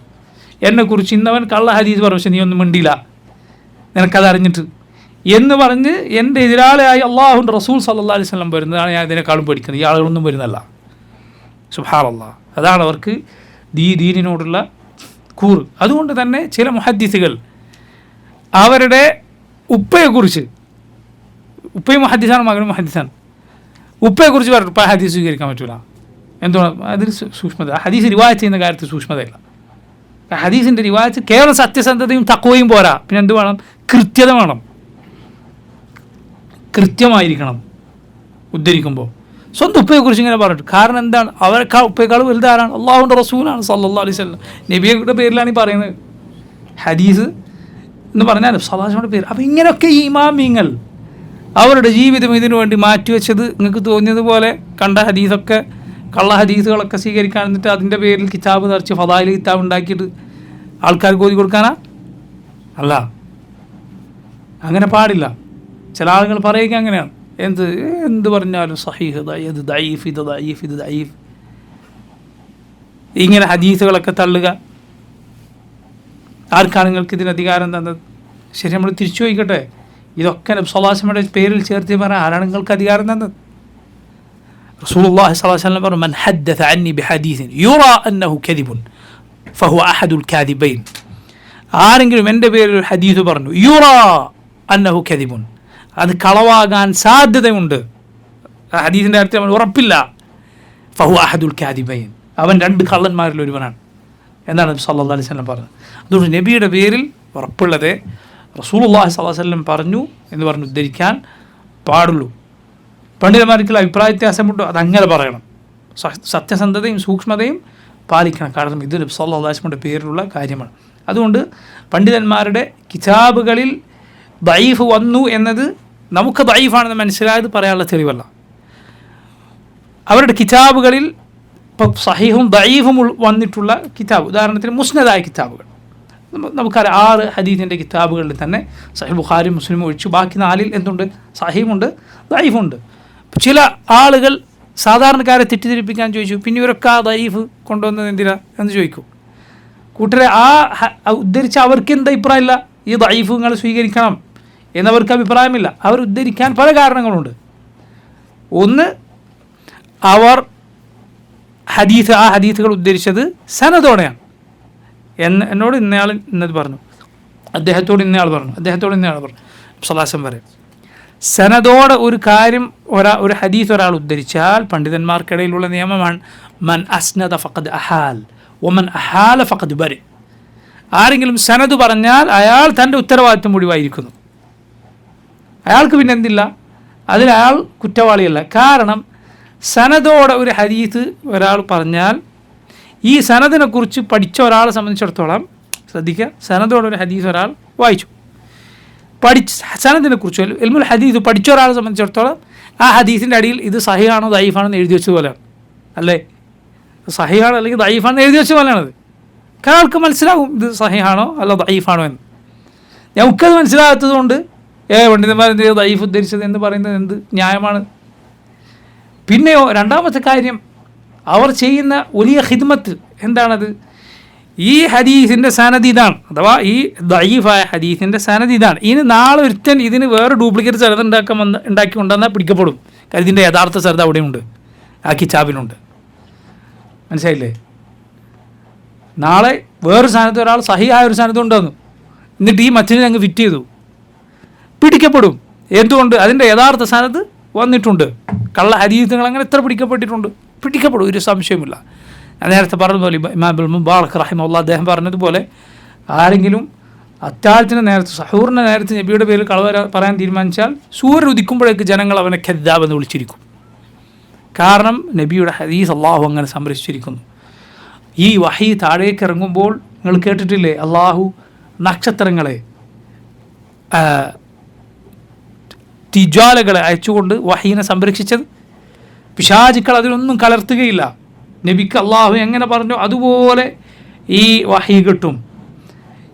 ആ ഭൂമിയിലെ നക്ഷത്രങ്ങളാണ് മുഹദ്ദിസുകൾ. നബി സല്ലല്ലാഹു അലൈഹി വസല്ലം ഹദീസിൽ ഒരാൾക്കും ഒന്നും കലർത്താൻ അവർ സമ്മതിക്കുകയില്ല, സാധിക്കുകയില്ല. ഈ കാലം എത്ര കഴിഞ്ഞു നോക്കി, 1400 വർഷങ്ങൾ കഴിഞ്ഞു. ഇന്ന് ഇബ്നുൽ മുബാറക് പറഞ്ഞ കാര്യം ഇന്നും അതുപോലെ പ്രായോഗികമാണ്. ഒരാൾ നബിയുടെ പേരിൽ കള്ള ഹദീസ് ഉണ്ടാക്കി മണിക്കൂറുകൾക്കളം പിടിക്കപ്പെടും. നടക്കുകയില്ല. കാരണം ഈ ഇൽമ അത് സംരക്ഷിക്കപ്പെട്ട ഇൽമാണ്. മുസ്തലഹുൽ ഹദീസിനെ കുറിച്ച് സുബ്ഹാനല്ലാഹ് പഠനം നടത്തിയിട്ടുള്ള മുസ്ലിങ്ങളല്ലാത്ത ആളുകൾ പറയും ഈ വിജ്ഞാനം അത്ഭുതങ്ങളിൽ അത്ഭുതമാണ്. നിങ്ങൾ നോക്കി, ഇസ്ലാം ഹക്കാണ് എന്നതിനുള്ള തെളിവാണത്. കാരണം ഇതെല്ലാം ചെന്ന് നിൽക്കുന്നത് ഒരേ ഒരു വ്യക്തിയിലാണ്, മുഹമ്മദ് സല്ലല്ലാഹു അലൈഹി വസല്ലം. ഈ റസൂൽ സല്ലല്ലാഹു അലൈഹി വസല്ലം പറഞ്ഞ ഒരു വാക്ക് അത് നബി പറഞ്ഞത് തന്നെയാണോ എന്ന് ഉറപ്പിക്കാൻ വേണ്ടി മാത്രമാണ് ഇക്കണ്ട ആയിരക്കണക്കിന്, 10,000 കണക്കിന്, ലക്ഷക്കണക്കിന് കിതാബുകൾ മുഴുവൻ. അതിനുവേണ്ടിയുള്ള ഗവേഷണങ്ങൾ, അതിനുവേണ്ടിയുള്ള പഠനങ്ങൾ, അതിൽ ഓരോ വ്യക്തിയെക്കുറിച്ചും അത് ഉദ്ധരിച്ച ഓരോ വ്യക്തിയെക്കുറിച്ചും ഉള്ള കീറി മുറിച്ചുള്ള പരിശോധന. ആൾ ഏത് നാട്ടുകാരാണ്, പേരെന്താണ്, ഷേഖുമാർ ആരൊക്കെയാണ്, വിശ്വാസം എന്തൊക്കെയാണ്, ആൾക്ക് ഓർമ്മശക്തി ഉണ്ടോ, സത്യസന്ധതയുണ്ടോ, കളവ് പറയാറുണ്ടോ. സുബ്ഹാനല്ലാഹ്. ഇതെല്ലാം എന്തിനു വേണ്ടി? ഒരു വ്യക്തി റസൂലുള്ളാഹി സ്വല്ലല്ലാഹി അലൈഹി വസല്ലം മുഹമ്മദ് സ്വല്ലല്ലാഹി അലൈഹി വസല്ലം പറഞ്ഞൊരു വാക്ക് ശരിയാണോ തെറ്റാണോ, അഥവാ നബിയിലേക്ക് ആ ചേർത്തി പറഞ്ഞത് ശരിയാണോ തെറ്റാണോ എന്ന് മനസ്സിലാക്കാൻ വേണ്ടി മാത്രം. ഈ വിജ്ഞാന ശാഖ അത് അത്ഭുതകരമായ വിജ്ഞാന ശാഖയാണെന്ന് മുസ്ലിമീങ്ങളല്ലാത്തവർ വരെ അതേക്കുറിച്ച് പഠിച്ചപ്പോൾ അവർ അത്ഭുതത്തോടെ പറഞ്ഞത് കാണാം. ഇത് അള്ളാഹു സുബ്ഹാനഹു വ തആല പറഞ്ഞ സൂറത്തുൽ ഹുജറാത്തിലെ ആയത്ത് ഇമാം ഷാഫിഈ ഈ ഇൽമിന് തെളിവായി പറഞ്ഞത് കാണാം. യാ അയ്യുഹല്ലദീന ആമനു ഇൻ ജാഅക്കും ഫാസിഖുൻ ബിനബഇൻ ഫതബയ്യനു. നിങ്ങളിലേക്ക് ഒരാൾ ഒരു അധർമ്മകാരി വിവരം കൊണ്ടുവന്നാൽ നിങ്ങളത് ഉറപ്പിക്കുക, ശരിയാണോ അല്ലേ എന്ന് ഉറപ്പിക്കുക, എന്നിട്ട് മാത്രം അത് സ്വീകരിക്കുക. അല്ലെങ്കിൽ നിങ്ങൾ ആരെങ്കിലും അന്യായമായി ആക്രമിക്കുക, എന്നിട്ട് നിങ്ങൾ ഖേദത്തിലാകാൻ അത് കാരണമാകും.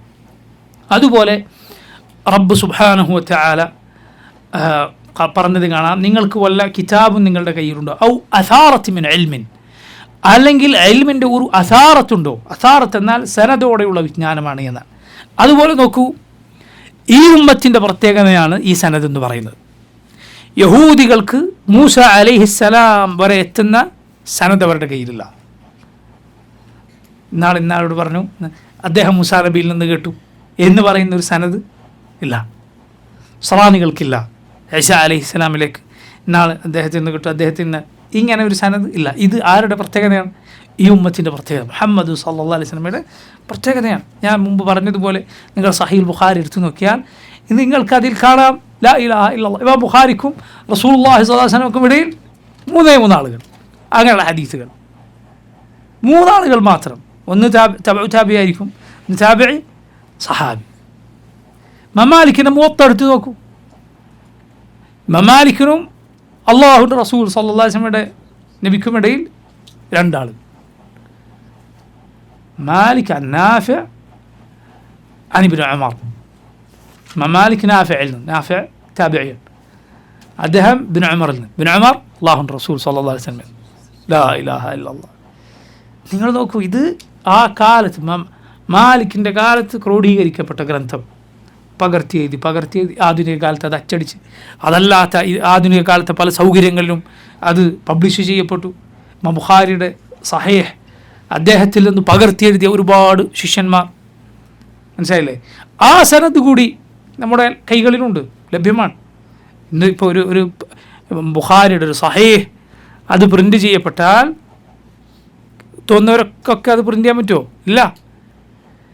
നിങ്ങൾക്ക് നോക്കിയാൽ അതിൻ്റെ ആമുഖങ്ങളിൽ കാണാം ഇത് ഏത് കൈയെഴുത്തു കോപ്പിയിൽ നിന്നാണ് പകർത്തിയെഴുതിയത്, അതെവിടെയാണ്, ഏത് വർഷമാണ് കണ്ടെത്തിയത്, അതാരെഴുതിയതാണ്, അദ്ദേഹം ഏതിൽ നിന്നാണ്. അങ്ങനെ ഇമാം ബുഖാരി വരെ എത്തുന്ന സനദ്. സുബ്ഹാനല്ലാഹ്. ഈ ദീൻ എന്ന് പറയുന്നത് ഇത് കണ്ടവൻ വരുന്നവനും പോകുന്നവനൊക്കെ കൈകടത്താൻ പറ്റുന്ന ദീൻ അള്ളാഹു സംരക്ഷിച്ച ദീനാണ്. അള്ളാഹു സംരക്ഷിച്ച പരിശുദ്ധമായ ദീനാണ്. സുബ്ഹാനല്ലാഹ്. ഒരു ഇസ്ലാം സ്വീകരിച്ച ഒരാൾ സംസാരിക്കുന്ന ഒരു വീഡിയോ ഈ അടുത്ത കാലത്ത് പല ആളുകളും ഷെയർ ചെയ്തത് കണ്ടു. എത്ര സത്യമാണ് കാര്യം. ഒരു യൂറോപ്യനാണെന്ന് തോന്നുന്നു.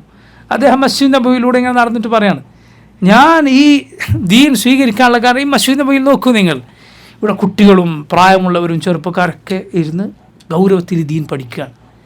ഇങ്ങനെ സീരിയസ് ആയി ഒരു ദീൻ കാണുക എന്നത് ഈ ദീൻ സത്യമാണെന്നതിനുള്ള തെളിവുകൾ ഒന്നാണ്. കാരണം ഈ ദീൻ അത്രയും ഗൗരവകരമായി ആളുകൾ പഠിച്ചുകൊണ്ടിരിക്കുന്നു.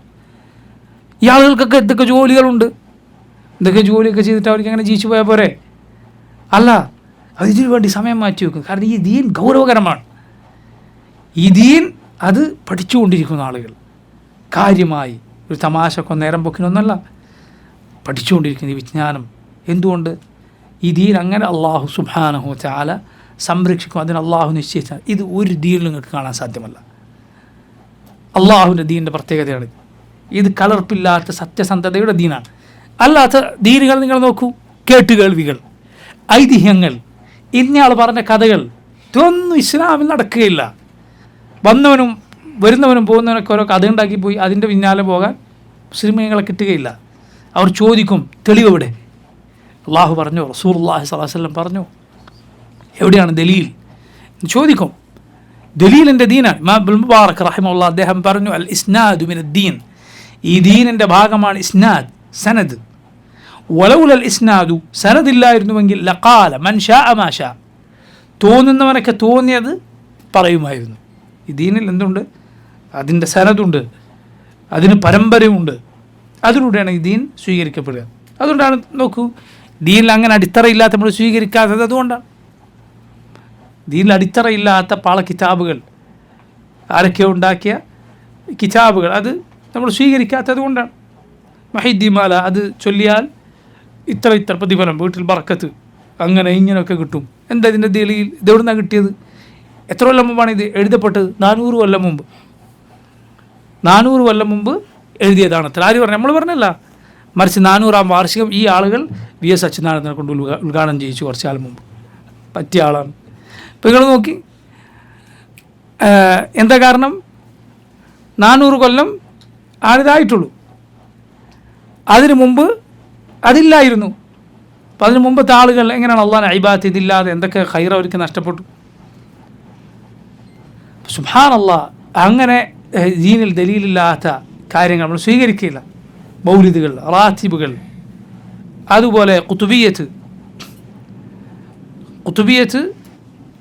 എഴുതി ആര്? സദഖത്തുല്ലാഹുൽ ഖാഹിരി. സദഖത്തുല്ലാഹി അൽ ഖാഹിരി. ഖാഹിറ നമ്മൾ ഈജിപ്തിലെ കൈറോയിലുള്ള ആരെങ്കിലും ആയിരിക്കും, അല്ല, തമിഴ്നാട്ടിലെ കായൽപട്ടണം എന്ന് പറയുന്ന സ്ഥലത്തു നിന്നുള്ള ഒരാളാണ് ഇത് എഴുതിയത്. സദഖത്തുല്ലാഹിൽ ഖാഹിരി എന്ന് പറഞ്ഞാൽ കായൽപട്ടണത്തിൽ ജീവിച്ച ഒരാളാണ്. അപ്പോൾ ആൾ വന്നു, എന്നിട്ട് അയാൾ പിന്നെ അയാളെ പറ്റി ഇവർ പറയുന്ന കഥയാണ്. അവിടെ മഴയില്ലാതായപ്പോൾ ജനങ്ങൾ വന്ന ആളോട് പരാതി പറഞ്ഞു. റസൂലുള്ളാഹി സ്വല്ലല്ലാഹു അലൈഹി വസല്ലം സുന്നത്ത് എന്താണ്? മഴയ്ക്ക് വേണ്ടി ദുആ ചെയ്യലാണ്. ഇയാൾ എന്ത് ചെയ്തത്ര? ഇയാൾ പറഞ്ഞു, മീക്കായിലിനെ വിളിക്കുക. മീക്കായിലിനെ വിളിച്ചിട്ട് മഴ പെയ്യാൻ പറഞ്ഞു. മഴ പെയ്യിപ്പിച്ചു. സുബ്ഹാനല്ലാഹ്, വിശ്വസിക്കാൻ ആളുണ്ട്. നമ്മുടെ നാട്ടിലൊരു മുസ്ലിയാർ ഇത് മലയാളത്തിൽ പറഞ്ഞു. എന്നിട്ട് പറയണെന്ത്? അതിൻ്റെ തെളിവ്, അയാളുടെ കയ്യിലുള്ള വലിയൊരു തെളിവ് എന്താണ്? അത് തന്നെ അയാൾ അറബിയിലൊരു ബൈത്തായും ചൊല്ലി. അത് ആ പറഞ്ഞ അതേ കാര്യം മലയാളത്തിൽ എന്താണ് പറയുക? അറബിയിലൊരു ബൈത്ത്. പിന്നെ അടുത്ത തെളിവ്, കാൽപ്പെട്ടടുത്തൊരു പള്ളിയുണ്ട് അത്ര, ആ പള്ളിയുടെ പേര് മസ്ജിദ് മീക്കായിൽ. നിങ്ങളെപ്പോലത്തെ കുറേ കൗമ പള്ളിക്ക് അങ്ങനെ പേരിട്ടു. നമ്മളെന്ത് ചെയ്യണം? ഇതാണ് പറഞ്ഞത്. ഈ ദീൻ ഈ രൂപത്തിൽ കൈകാര്യം ചെയ്യുന്ന ആളുകൾക്ക് എന്തും മതി, നമുക്കത് പോരാ. മറിച്ച് ഈ ദീൻ, ഈ മുഹദ്ദിസുകളൊക്കെ ചെയ്ത അവരുടെ ഖിദ്മത്തും അവരുടെ ജീവിതമൊക്കെ ബാത്തിലായിപ്പോൾ നിങ്ങളിങ്ങനെ ദീനുണ്ടാക്കിയാൽ. ഇങ്ങനെയാണ് ദീനെങ്കിൽ ഈ ഇമാമിങ്ങളൊക്കെ കഷ്ടപ്പെട്ടത് എന്തിനാണ്? നിങ്ങൾ ഇമാമിങ്ങളെ സ്നേഹിക്കുന്നു എന്നല്ലേ പറയുന്നത്? ഇമാമിങ്ങൾ നമ്മളാണ് ബഹുമാനിക്കുക. ഇതാണ് ഇമാമിങ്ങളുടെ ബഹുമാനം.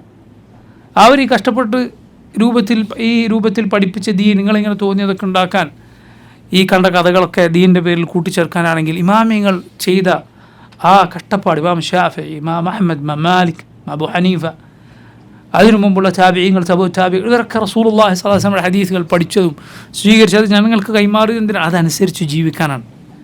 ഖുർആനും സുന്നത്തും അനുസരിച്ച് ജീവിക്കാനാണ്. അപ്പോൾ ഞാൻ പറഞ്ഞു വന്നതിൻ്റെ ചുരുക്കം, പണ്ഡിതന്മാരുടെ കിതാബുകളിൽ സിഹത്തിൽ അഭിപ്രായ വ്യത്യാസമുണ്ട്. സഹിഹാണോ അല്ലേ എന്ന അഭിപ്രായ വ്യത്യാസമുള്ള ഹദീസുകളോ അല്ലെങ്കിൽ ദഈഫായ ഹദീസുകളോ ഉദ്ധരിക്കപ്പെട്ടു. നമുക്ക് ദഈഫാണെന്ന് മനസ്സിലായി, അപ്പോൾ സ്വീകരിക്കാൻ പാടില്ല. അത് നബി സല്ലല്ലാഹു അലൈഹി വസല്ലം പറഞ്ഞു എന്ന് പറയാൻ പാടില്ല. അതിനെക്കുറിച്ച് പണ്ഡിതന്മാർ എന്തു പറഞ്ഞു അത് ബോധ്യപ്പെടുത്തിയിട്ടല്ല, അത് വ്യക്തമാക്കിയിട്ടല്ലാതെ പറയുക പാടില്ല. നോക്കുക അടുത്ത ഹദീസ്, വഖൗലഹു അലാ തഅമനൂനി വഅന അമീനു മൻ ഫിസ്സമാ. അലാ തഅമനൂനി, നിങ്ങൾ എന്നെ വിശ്വസിക്കുന്നില്ലേ? വഅന അമീനു മൻ ഫിസ്സമാ, ഞാൻ ആകാശത്തുള്ളവൻ്റെ ഉപരിയിലുള്ളവൻ്റെ അമീനാണ്, അവൻ എന്നെ വിശ്വസിച്ചയച്ചിരിക്കുന്നു. റവാഹുൽ ബുഖാരി വഗൈറു, ബുഖാരിയും മറ്റുള്ള മുഹദ്ദിസുകളും ഉദ്ധരിച്ചിട്ടുള്ള ഹദീസാണിത്. ഈ ഹദീസിനും എന്തു വന്നു? അള്ളാഹുവിനെ കുറിച്ച് മൻ ഫിസ്സമാ, അവൻ സമായിലുള്ളവനാണ് എന്ന് വന്നു. അവൻ സമായിലുള്ളവനാണ്, അള്ളാഹു സമായിലുള്ളവനാണ് എന്ന് ഖുർആനിൽ വന്നിട്ടുണ്ട്. അമിൻതും മൻ ഫിസ്സമാ, അമിൻതും മൻ ഫിസ്സമാ, ആകാശത്തുള്ളവനെ കുറിച്ച് നിങ്ങൾക്ക് പേടിയില്ലേ? അപ്പോൾ ഫിസ്സമാ എന്ന് അള്ളാഹുവിനെ കുറിച്ച് പറഞ്ഞാൽ നമ്മൾ വിശ്വസിക്കേണ്ടത് അവൻ മുകളിലുള്ളവനാണ്. സമാഇൻ്റെ അർത്ഥം ഒന്ന് ആകാശം എന്നർത്ഥം ആണ്, രണ്ടാമത്തെ അർത്ഥം മുകളിൽ എന്നാണ് അതിൻ്റെ അർത്ഥം. അതുകൊണ്ട് തന്നെ മുകളിൽ നിന്ന് വരുന്നതിന് സമാ എന്ന് അറബിയിൽ പൊതുവെ പറയാറുണ്ട്. മുകളിൽ നിന്ന് താഴേക്ക് വരുന്നു എന്നതുകൊണ്ട് മഴക്ക് സമാ എന്ന് അറബിയിൽ പറയും. ഇപ്പോൾ നിങ്ങൾക്ക് കാണാം, ഹുദൈബിയയിൽ മഴ പെയ്തതിനെക്കുറിച്ച്, ഹുദൈബിയയിൽ നബി സഹാബിയും ഉള്ള സന്ദർഭത്തിൽ മഴ പെയ്തതിനെക്കുറിച്ച് ഒരു ഹദീസുണ്ട്. നബി സല്ലല്ലാഹു അലൈഹി വസല്ലം സുബ്ഹിന് ശേഷം മുസ്ലിമീങ്ങളെ നോക്കി ഹുദൈബിയയിൽ വെച്ച് രാത്രി മഴ പെയ്തിരുന്നു. ഹദീസിൽ കാണാം അല ഇസ്രി സമാഇൻ കാനത്ത്, ഒരു സമാഇന് ശേഷമായിരുന്നു അത്. എന്താ അവിടെ സമാ? മഴ പെയ്തിരുന്നു രാത്രി. എന്നിട്ട് നബി എന്താ പറഞ്ഞത്? നബി സല്ലല്ലാഹു അലൈഹി വസല്ലം പറഞ്ഞു, അള്ളാഹു പറഞ്ഞിരിക്കുന്നു, അസ്ബഹ മിൻ ഇബാദി മുഅ്മിനുൻ ബി വകാഫിറുൻ ബിൽ കൗകബ്, വകാഫിറുൻ ബി വമുഅ്മിനുൻ ബിൽ കൗകബ്. ഇന്ന് ഈ മഴ പെയ്ത് നേരം വെളുത്തപ്പോഴേക്കും എൻ്റെ അടിമകളിൽ ചിലർ എന്നിൽ വിശ്വസിച്ച നക്ഷത്രങ്ങളെ നിഷേധിച്ചവർ ആയിരിക്കുന്നു, മറ്റു ചിലർ എന്നിൽ അവിശ്വസിച്ച നക്ഷത്രങ്ങളിൽ വിശ്വസിച്ചവരായി തീർന്നിരിക്കുന്നു. ആരാണവർ? ആരാണോ മഴ പെയ്തപ്പോൾ മുത്തർന ബിഫദ്ലില്ലാഹി വറഹ്മതിഹി, അള്ളാഹുവിൻ്റെ ഔദാര്യവും റഹ്മത്തും കൊണ്ട് ഞങ്ങൾക്ക് മഴ ലഭിച്ചിരിക്കുന്നു എന്ന് പറഞ്ഞത്, അവൻ എന്തായി? മുഅ്മിനും ബി വകാഫിറുൻ ബിൽ കൗകബ്, എന്നിൽ വിശ്വസിച്ച നക്ഷത്രങ്ങളെ അവിശ്വസിച്ചവനായി. എന്നാൽ ആരാണോ പറഞ്ഞത് മുത്തർന ബി നൗ ഇഖദ വഖദ, ഇന്ന നക്ഷത്രങ്ങൾ കൊണ്ട് ഞങ്ങൾക്ക് മഴ ലഭിച്ചു എന്ന് പറഞ്ഞത്, അവൻ നക്ഷത്രങ്ങളിൽ വിശ്വസിച്ചവനും എന്നിൽ അവിശ്വസിച്ചവനുമായിരിക്കുന്നു. ജാഹിലിയത്തിലെ രീതിയാണത്. ഇന്ന നക്ഷത്രങ്ങൾ, ഇന്ന കാരണങ്ങൾ അവർ എന്തിനു പറയുക? മഴക്ക് പറയുക എന്നത്. നിങ്ങൾ നോക്കൂ, മുൻഗാമികൾ പറഞ്ഞത് കാണാം, ചിലപ്പോൾ ചില നാട്ടിൽ വർഷങ്ങൾ മഴ ഉണ്ടാവുകയില്ല, വർഷങ്ങൾ മഴയില്ല, കാലങ്ങൾ മഴയില്ല. എന്നിട്ട് മഴ പെയ്യപ്പോൾ പറയുകയാണെന്ത്, ഇന്ന് ആ നക്ഷത്രത്തെ കൊണ്ട് നമുക്ക് മഴ കിട്ടി. എടോ, ആ നക്ഷത്രം ഇത്രയും കൊല്ലം അവിടെ ഉണ്ടായിരുന്നില്ലേ? എന്നിട്ട് എവിടെ മഴ? ഇത്രയും കാല നക്ഷത്രം അവിടെ ഉണ്ടായിരുന്നില്ലേ? എന്നിട്ട് മഴ കിട്ടിയോ? അള്ളാഹുവിൻ്റെ ഫദ്ലും കൊണ്ട്, അവൻ്റെ റഹ്മത്തും കൊണ്ട് പെയ്തു എന്നാണ് പറയേണ്ടത്. അതേസമയം നോക്കൂ, മുൻഗാമികൾ തന്നെ പറഞ്ഞിട്ടുണ്ട്. ഇപ്പോൾ ഒരാൾ ഇന്ന മാസം നമ്മുടെ നാട്ടിൽ പൊതുവെ ജൂൺ ജൂലൈ ആ സമയത്ത് മഴ നമുക്ക് കിട്ടാറുണ്ട്, അല്ലേ? അതായിട്ട് മഴ പെയ്തില്ലല്ലോ എന്ന് പറയുന്നത് ഒരാൾ പൊതുവെ പെയ്യുന്ന കാലം മാത്രം സൂചിപ്പിച്ചതാണ്. അതിൽ കുഴപ്പമില്ല, മുൻഗാമികളിൽ നിന്ന് തന്നെ വന്നത് കാണാം. അതേസമയം അതല്ലാതെ അതിനപ്പുറം നക്ഷത്രങ്ങളിലേക്ക് ഈ മഴയെ ചേർത്തി പറയുക, അതുപോലുള്ള കാരണങ്ങളിലേക്ക് പറയുക, അതല്ല വേണ്ടത്. മറിച്ച് അള്ളാഹു അവൻ്റെ ഫദ്ലിനാൽ, അവൻ്റെ റഹ്മത്തിനാൽ മഴ പെയ്ച്ചു. അതല്ല എങ്കിൽ ഇതൊന്നും, ഈ ഒരു ഏത് കാരണം ഉണ്ടായിട്ടും, മഴക്ക് വേണ്ടുന്ന ഏത് കാരണം ഉണ്ടായാലും അത് പെയ്തു കൊള്ളണമെന്നില്ല. മേഘം ഒന്നാകെ നിറഞ്ഞിട്ട് വന്നതുപോലെ പോകുന്നത് കാണാം, ഒരു തുള്ളി മഴ ലഭിക്കാതെ. ഒരു മേഘവും കാണാത്തിടത്ത് എങ്ങ് നിന്നെന്നറിയാതെ മേഘങ്ങൾ വരികയും മഴ പെയ്യുകയും ചെയ്യുന്നത് നമുക്ക് കാണാൻ സാധിക്കും, അല്ലേ? രാത്രി ആയതുപോലെ ചില സമയത്ത് ഇരുളും, ചിലപ്പോൾ കുറച്ച് മഴ പെയ്യും, ചിലപ്പോൾ തീരെ പെയ്യില്ല. എന്നാൽ ഒരു മഴ വേഗവും കാണാതെ പെട്ടെന്ന് സുബ്ഹാനല്ലാഹ് നീണ്ടു നിൽക്കുന്ന സമൃദ്ധമായ മഴ കാണാം. അള്ളാഹു സുബ്ഹാനഹു തആലയുടെ റഹ്മത്താണ്. പറഞ്ഞു വന്നത് ആ ഹദീസിൽ സമാ എന്ന മഴയെക്കുറിച്ച് പറഞ്ഞത് കാണാം. കാരണം മുകളിൽ നിന്ന് വരുന്നു എന്നതുകൊണ്ട്. അതുകൊണ്ട് മുകളിൽ എന്ന അർത്ഥം സമാഇനുണ്ട്, മുകളിൽ എന്നർത്ഥം. അപ്പോൾ ഫിസ് സമാ എന്ന് പറഞ്ഞാൽ അള്ളാഹു മുകളിലുള്ളവനാണ് എന്ന് അർത്ഥം പറയാം, ശരിയാണ്. ഇനി ആകാശം എന്ന അർത്ഥത്തിനും ഫിസ് സമാ എന്ന് പ്രയോഗിക്കാറുണ്ട്. അപ്പോൾ ഫിസ് സമാഇൻ്റെ അർത്ഥം എന്താണ്? യഥാർത്ഥത്തിൽ ആലസ്സമാ എന്നാണ്, അഥവാ ആകാശത്തിനുമേൽ ഉള്ളവൻ, എല്ലാ ആകാശങ്ങൾക്കും മുകളിലുള്ളവൻ. ഏതുപോലെ ഫിൽ അർദി എന്ന് ഭൂമിയെക്കുറിച്ച് പറയും. ഉദ്ദേശിക്കുന്ന എന്തായിരിക്കും? ഭൂമിക്ക് മുകളിൽ നടക്കുന്ന ആളുകൾ. ഉദാഹരണത്തിന് നമുക്ക് ഹദീസിൽ കാണാം, ഇർഹമു മൻ ഫിൽ അർദ് യർഹംകും മൻ ഫിസ് സമാ, നിങ്ങൾ ഭൂമിയിലുള്ളവരോട് കരുണ കാണിക്കുക. അവിടെ ഫിൽ അർദ് എന്ന് പറഞ്ഞാൽ ഭൂമിക്ക് അടിയിലൂടെ ഇഴയുന്ന പ്രാണികളല്ലല്ലോ ഉദ്ദേശം, ഭൂമിക്ക് മുകളിലൂടെ നടക്കുന്ന ആളുകളല്ലേ. പക്ഷെ ഫിൽ അർദ് എന്നല്ലേ പറഞ്ഞത്? അർത്ഥം എന്താ? അലൽ അർദ്, അതാണ് അർത്ഥം. അതുപോലെ ഫിസ് സമാ, അവിടെ അതാണ് അർത്ഥം, ആകാശത്തിന് മേലെ ഉള്ളവൻ അല്ലെങ്കിൽ മുകളിലുള്ളവൻ. ഈ രണ്ടർത്ഥം ശരിയാണ്. അള്ളാഹു മുകളിലുള്ളവനാണ് എന്ന് പറഞ്ഞാൽ എന്താണ് അതിൻ്റെ അർത്ഥം? അത് അൽ ഉലൂഉൽ മുത്ലഖ് എന്നാണ് അതിൻ്റെ അർത്ഥം. അൽ ഉലൂഉൽ മുത്ലഖ് എന്ന് പറഞ്ഞാൽ ഏറ്റവും മുകളിൽ, അവന് മുകളിൽ എന്തില്ല, പിന്നെ യാതൊന്നുമില്ല, അങ്ങനെയാണ് അതിൻ്റെ അർത്ഥം. അവന് മുകളിൽ പിന്നെ യാതൊന്നുമില്ല, അവനാണ് ഏറ്റവും മുകളിൽ, എല്ലാ പടപ്പുകൾക്കും മേൽ, അങ്ങനെയാണ് അതിൻ്റെ അർത്ഥം. ഇത് ഖുർആനിലെ ആയത്തുകളുടെ ഹദീസുകളിൽ ആയിരക്കണക്കിന് പതിനായിരക്കണക്കിന് തെളിവുകൾ, മനുഷ്യൻ്റെ ഫിത്രത്ത്, മനുഷ്യൻ്റെ ശുദ്ധ പ്രകൃതി, ഇതെല്ലാം കൊണ്ട് തെളിയിക്കപ്പെട്ട കാര്യമാണ്. മനുഷ്യൻ്റെ ശുദ്ധ പ്രകൃതി എന്താണ്? അള്ളാഹു 7 ആകാശങ്ങൾക്ക് മേലെയാണ് എന്നാണ്. മനുഷ്യൻ്റെ ശുദ്ധ പ്രകൃതി അതാണ് അവനോട് പറയുന്നത്. അള്ളാഹു എല്ലായിടത്തുമുണ്ട് എന്നോ അതല്ല എങ്കിൽ അള്ളാഹു എവിടെയാണെന്ന് പറഞ്ഞുകൂടാ എന്നോ ഒരിക്കലും പറയാൻ പാടില്ല. മറിച്ചത് പിഴച്ച വിശ്വാസമാണ്. അള്ളാഹു എല്ലായിടത്തും ഉണ്ട്, അവൻ സൃഷ്ടികളിൽ അലിഞ്ഞു ചേർന്നിരിക്കുന്നു എന്ന വിശ്വാസം അത് മുശ്രിക്കുകളുടെ വിശ്വാസമാണ്. അവരുടെ വിശ്വാസമാണ് എന്ത്?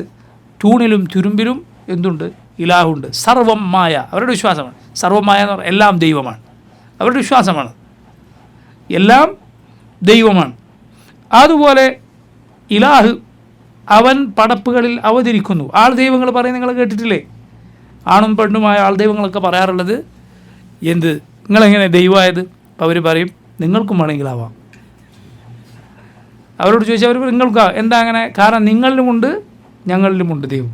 ഞാനതിനെ കണ്ടെത്തി, ഞാൻ ആ അംശത്തെ കണ്ടെത്തി വലുതാക്കി കൊണ്ടുവന്നു. അതുകൊണ്ട് ഞാൻ ആൾ ദൈവമായി. ഇതാണ് ആൾ ദൈവങ്ങൾ പറയുക. മനസ്സിലായില്ലേ? നിങ്ങളിങ്ങനെ ഈ തട്ടിപ്പും കൊണ്ട് നടക്കണമെന്ന് ചോദിച്ചപ്പോൾ അവർ ഒന്ന് എന്തായതാണ്? ഞങ്ങളുടെ തട്ടിപ്പൊന്നല്ല എന്ന് പറഞ്ഞതാണ് യഥാർത്ഥത്തിൽ. ഇപ്പോൾ ഒരു മിനുക്കിയ ഭാഷയിൽ നിങ്ങൾക്കും ആവാം എന്ന് പറഞ്ഞു അവർ പറഞ്ഞു. ഞാൻ വെറുതെ പറയുന്നതല്ല, ആൾ ദൈവങ്ങൾ പറയുന്നതാണിത്. സുബ്ഹാനല്ലാഹ്, ഇങ്ങനെയുള്ള ആൾ ദൈവങ്ങളിൽ ഒരാൾ ദൈവം മരിച്ചത് അയാളുടെ കിഡ്നി പോയിട്ടാണ്. അവൻ്റെ ശരീരത്തിലെ എത്രയോ കിഡ്നിയുടെ ഭാരം ഇത് പഠിച്ച ആളുകൾക്ക് അറിയാം. എത്രയോ ചെറിയ ഗ്രാമാണ് അതിൻ്റെ ഭാരം. അവനവൻ്റെ ശരീരത്തിലെ ഈ ഭാരമുള്ള ഈ അവയവം അത് കേടാവാതെ പിടിച്ചു നിർത്താൻ ദൈവത്തിന് പറ്റില്ല. എന്നിട്ടാണ് അവൻ്റെ അനുയായികളെ അവരുടെ രോഗങ്ങൾ മാറ്റാൻ, അവരുടെ പ്രയാസങ്ങൾ നീക്കാൻ ഈ ആളുകൾ അവനോട് വിളിച്ചു തേടുന്നത്. അല്ലാഹു അക്ബർ. ചിന്തിച്ചു നോക്കൂ, മനുഷ്യൻ എത്ര നന്ദി കെട്ടവനാണ്. മനുഷ്യൻ എത്ര നന്ദി കെട്ടവൻ. ഭക്ഷണം കഴിക്കുന്ന, ടോയ്ലറ്റിൽ പോകുന്ന, മലമൂത്ര വിസർജനം നടത്തുന്ന മനുഷ്യരെ അവർ ആരാധിക്കുകയാണ്. അവൻ ഇന്നലെ ഇവിടെ ഉണ്ടായിരുന്നില്ല, നാളെ മരിക്കും, അല്ല ഇവൻ്റെ കൺമുന്നിൽ മരിച്ചു. ദൈവം എവിടെ? ദൈവം വെന്റിലേറ്ററിലാണ്. അവനെ ആരാധിക്കുന്നവർ ആരോഗ്യവുമായി പുറത്ത് നടന്നുകൊണ്ടിരിക്കുകയാണ്. അവനെ ആരാധിക്കുന്നവർക്ക് അവനേക്കാൾ ആരോഗ്യമുണ്ട്. അവൻ ആരാധിക്കുന്ന അവൻ്റെ ദൈവം ശ്വാസത്തിന് വേണ്ടി മല്ലിട്ടുകൊണ്ടിരിക്കുകയാണ്. അൽഹംദുലില്ലാഹ്. തൗഹീദ് എത്ര വലിയ നിഅമത്താണെന്ന് ചിന്തിച്ചത്. അൽഹംദുലില്ലാഹ്. അള്ളാഹു അവനെ ഇബാദത്ത് ചെയ്യുന്നവരാക്കിയെന്നത്, അവനെ മാത്രം ഇബാദത്ത് ചെയ്യുന്നവരാക്കിയെന്നത് എത്ര വലിയ നിഅമത്താണ്. അല്ലെങ്കിൽ നമ്മളെപ്പോലെ കണ്ണും കാതും കൽബൊക്കെ ഇവരുടെ പൂജകന്മാർക്കുമുണ്ട്. ഇബ്രാഹിം നബി അലൈഹിസ്സലാം പറഞ്ഞതുപോലെ ഇന്നഹുന്ന അദ്ലൽന കസീറൻ മിനൻ നാസ്. എത്ര ആളുകളാണ് അവർ ഈ ബിംബങ്ങൾ കാരണത്താൽ എത്ര ആളുകളാണ് വഴിതെറ്റിപ്പോയത് എന്ന്. അപ്പോൾ അവർക്ക് കണ്ണും കാതും കൽബുമുണ്ട്, പക്ഷേ അവർക്ക് ഈ തൗഹീദ് കിട്ടിയില്ല. അള്ളാഹുവിൻ്റെ റഹ്മത്താണ്, അവൻ്റെ ഫദ്ലാണ്, അവൻ്റെ ഔദാര്യമാണ്. പറഞ്ഞു വന്നത് ഇങ്ങനെ തൂണിലും തുരുമ്പിലും ഇലാഹ് അവതരിച്ചിരിക്കുന്നു എന്നത് മുശ്രിക്കുകളുടെ വിശ്വാസമാണ്. മുസ്ലിമീങ്ങളുടെ വിശ്വാസം അള്ളാഹു സകല സൃഷ്ടികൾക്കും മേലെ ബായിനും മിൻ ഖൽഖിഹി, പടപ്പുകളിൽ നിന്നെല്ലാം വേറിട്ടാണ് അവൻ ഉള്ളത്. ചില റിവായത്തുകളിലുള്ളതുപോലെ അടുത്ത റിവായത്ത് നമുക്ക് കാണാം, വൽ അർശു ഫൗഖൽ മാ, അവൻ്റെ അർശ്, അള്ളാഹുവിൻ്റെ മഹാസിംഹാസനം അത് വെള്ളത്തിനു മേലെയാണ്. അല്ലാഹു ഫൗഖ അർശിഹി, അവൻ ആ അർശിനു മേലെയാണ്. വഹുവ യഅലമു മാ അൻതും അലൈഹി, നിങ്ങൾ എന്താണോ നിങ്ങളുടെ സ്ഥിതി അവൻ അതറിയുന്നു. വെള്ളം എന്ന് പറയുന്നത് ഇത് ആകാശലോകത്തൊരു ജലമാണ്. ആ വെള്ളം എന്ന് പറയുന്നത് ആകാശലോകത്തൊരു ജലമാണ്. 7 ആകാശങ്ങൾക്ക് മുകളിൽ അള്ളാഹുവിൻ്റെ അർശിന് മേൽ അവൻ്റെ സിംഹാസനത്തിനു മേലാണ് അവനുള്ളത്. ഇനി നോക്കൂ, വഖൗലിഹി ലിൽ ജാരിയ, നബി സല്ലല്ലാഹു അലൈഹി വസല്ലമയുടെ സുബ്ഹാനല്ലാഹ് പ്രസിദ്ധമായ ഈ സകല ജഹ്മികളുടെയും ഈ സകല പിഴച്ച വാദങ്ങളുടെ വക്താക്കളുടെയും മുദ്ദുകൊണ്ടിക്കുന്ന ഹദീസാണ്. സഹീഹ് മുസ്ലിമിലെ ഹദീസുമാണ്. നബിയുടെ ചോദ്യം, ഏത് ചോദ്യം? ഐനല്ലാഹ്, അള്ളാഹു എവിടെ? ഖാലത്ത്, അപ്പോൾ അടിമ പെണ്ണെന്ത് പറഞ്ഞു? ഫിസ്സമാ, എവിടെയാണ്? മുകളിലാണ്, ആകാശങ്ങൾക്ക് മേലെയാണ്. ഖാല മൻ അന, സല്ലല്ലാഹു അലൈഹി വസല്ലം അടുത്ത ചോദ്യം, ഞാൻ ആരാണ്? ഖാലത്ത് അൻത റസൂലുള്ളാഹ്, സ്ത്രീ പറഞ്ഞു അങ്ങ് അള്ളാഹുവിൻ്റെ റസൂലാണ്. ഖാൽ, നബി സല്ലല്ലാഹു അലൈഹി വസല്ലം പറഞ്ഞു അഅ്തിഖഹാ ഫഇന്നഹാ മുഅ്മിന, അവളെ മോചിപ്പിക്കുക, അവൾ മുഅ്മിനത്താണ്. ഈ ആളുകളോട് ആരെങ്കിലും അള്ളാഹു മുകളിലാണെന്ന് പറഞ്ഞാൽ അവർ പറയും അവൾ വഹാബിയാണ്. നബി സല്ലല്ലാഹു അലൈഹി വസല്ലം പറഞ്ഞു ഫൈനഹ മുഅ്മിന, അവൾ മുഅ്മിനത്താണ്. സുബ്ഹാനല്ലാഹ്. അതുകൊണ്ട് നബിയുടെ ചോദ്യം ഐന അല്ലാഹ്, അള്ളാഹു എവിടെ, അള്ളാഹു എവിടെ എന്നത് മുഹമ്മദ് സല്ലല്ലാഹു അലൈഹി വസല്ലമയുടെ ചോദ്യമാണ്. അത് ചോദിക്കാൻ അനുവാദമുള്ള സുന്നത്തായ ചോദ്യമാണ്. എന്നാൽ ഈ പഴച്ച കക്ഷികളോട് അത് ചോദിച്ചു നോക്കൂ, അവൻ്റെ വിശ്വാസം അറിയാൻ. അവൻ ഉടനെ തിരിച്ചു ചോദിക്കും അള്ളാഹുവിന് സ്ഥലമുണ്ടോ, അങ്ങനെ ഉണ്ടോ, ഇങ്ങനെയുണ്ടോ എന്ന് നിങ്ങൾ ചോദിക്കും. സല്ലല്ലാഹു അലൈഹി വസല്ലം അത് പറഞ്ഞിട്ടില്ല. നിങ്ങളെന്താ ഈ സ്ഥലം എന്നൊക്കെ പറയുന്നതുകൊണ്ട് ഉദ്ദേശിക്കുന്നത്? അള്ളാഹുവിനെ കുറിച്ച് അള്ളാഹു പറഞ്ഞതേ നമ്മൾ പറയുള്ളൂ. അള്ളാഹു പറയാത്ത നമ്മൾ പറയുകയില്ല. ചില കാര്യങ്ങളുണ്ടാവും, അത് ഖൈറാണോ ആ പ്രയോഗം ഷർറാണോ എന്ന് നമുക്ക് സംശയം ഉണ്ടാവും. നമ്മളത് ഉണ്ടെന്നും പറയില്ല, ഇല്ല എന്നും പറയില്ല. ഉണ്ടെന്നും പറയില്ല, ഇല്ല എന്ന് റബ്ബിനെ കുറിച്ച് പറയില്ല. സ്ഥലം എന്നതുകൊണ്ട് നിങ്ങൾ ഉദ്ദേശിക്കുന്നത് എന്താണ്? 7 ആകാശങ്ങൾക്ക് മേലെ അള്ളാഹു സുബ്ഹാനഹു വ തആല ഉണ്ട് എന്നതിനെ നിഷേധിക്കാനാണോ? നമ്മളത് സമ്മതിച്ചു തരികയില്ല. നിങ്ങൾ ഈ വാക്കുകൊണ്ട് അതിൽ നമ്മൾ പിന്മാറുകയില്ല.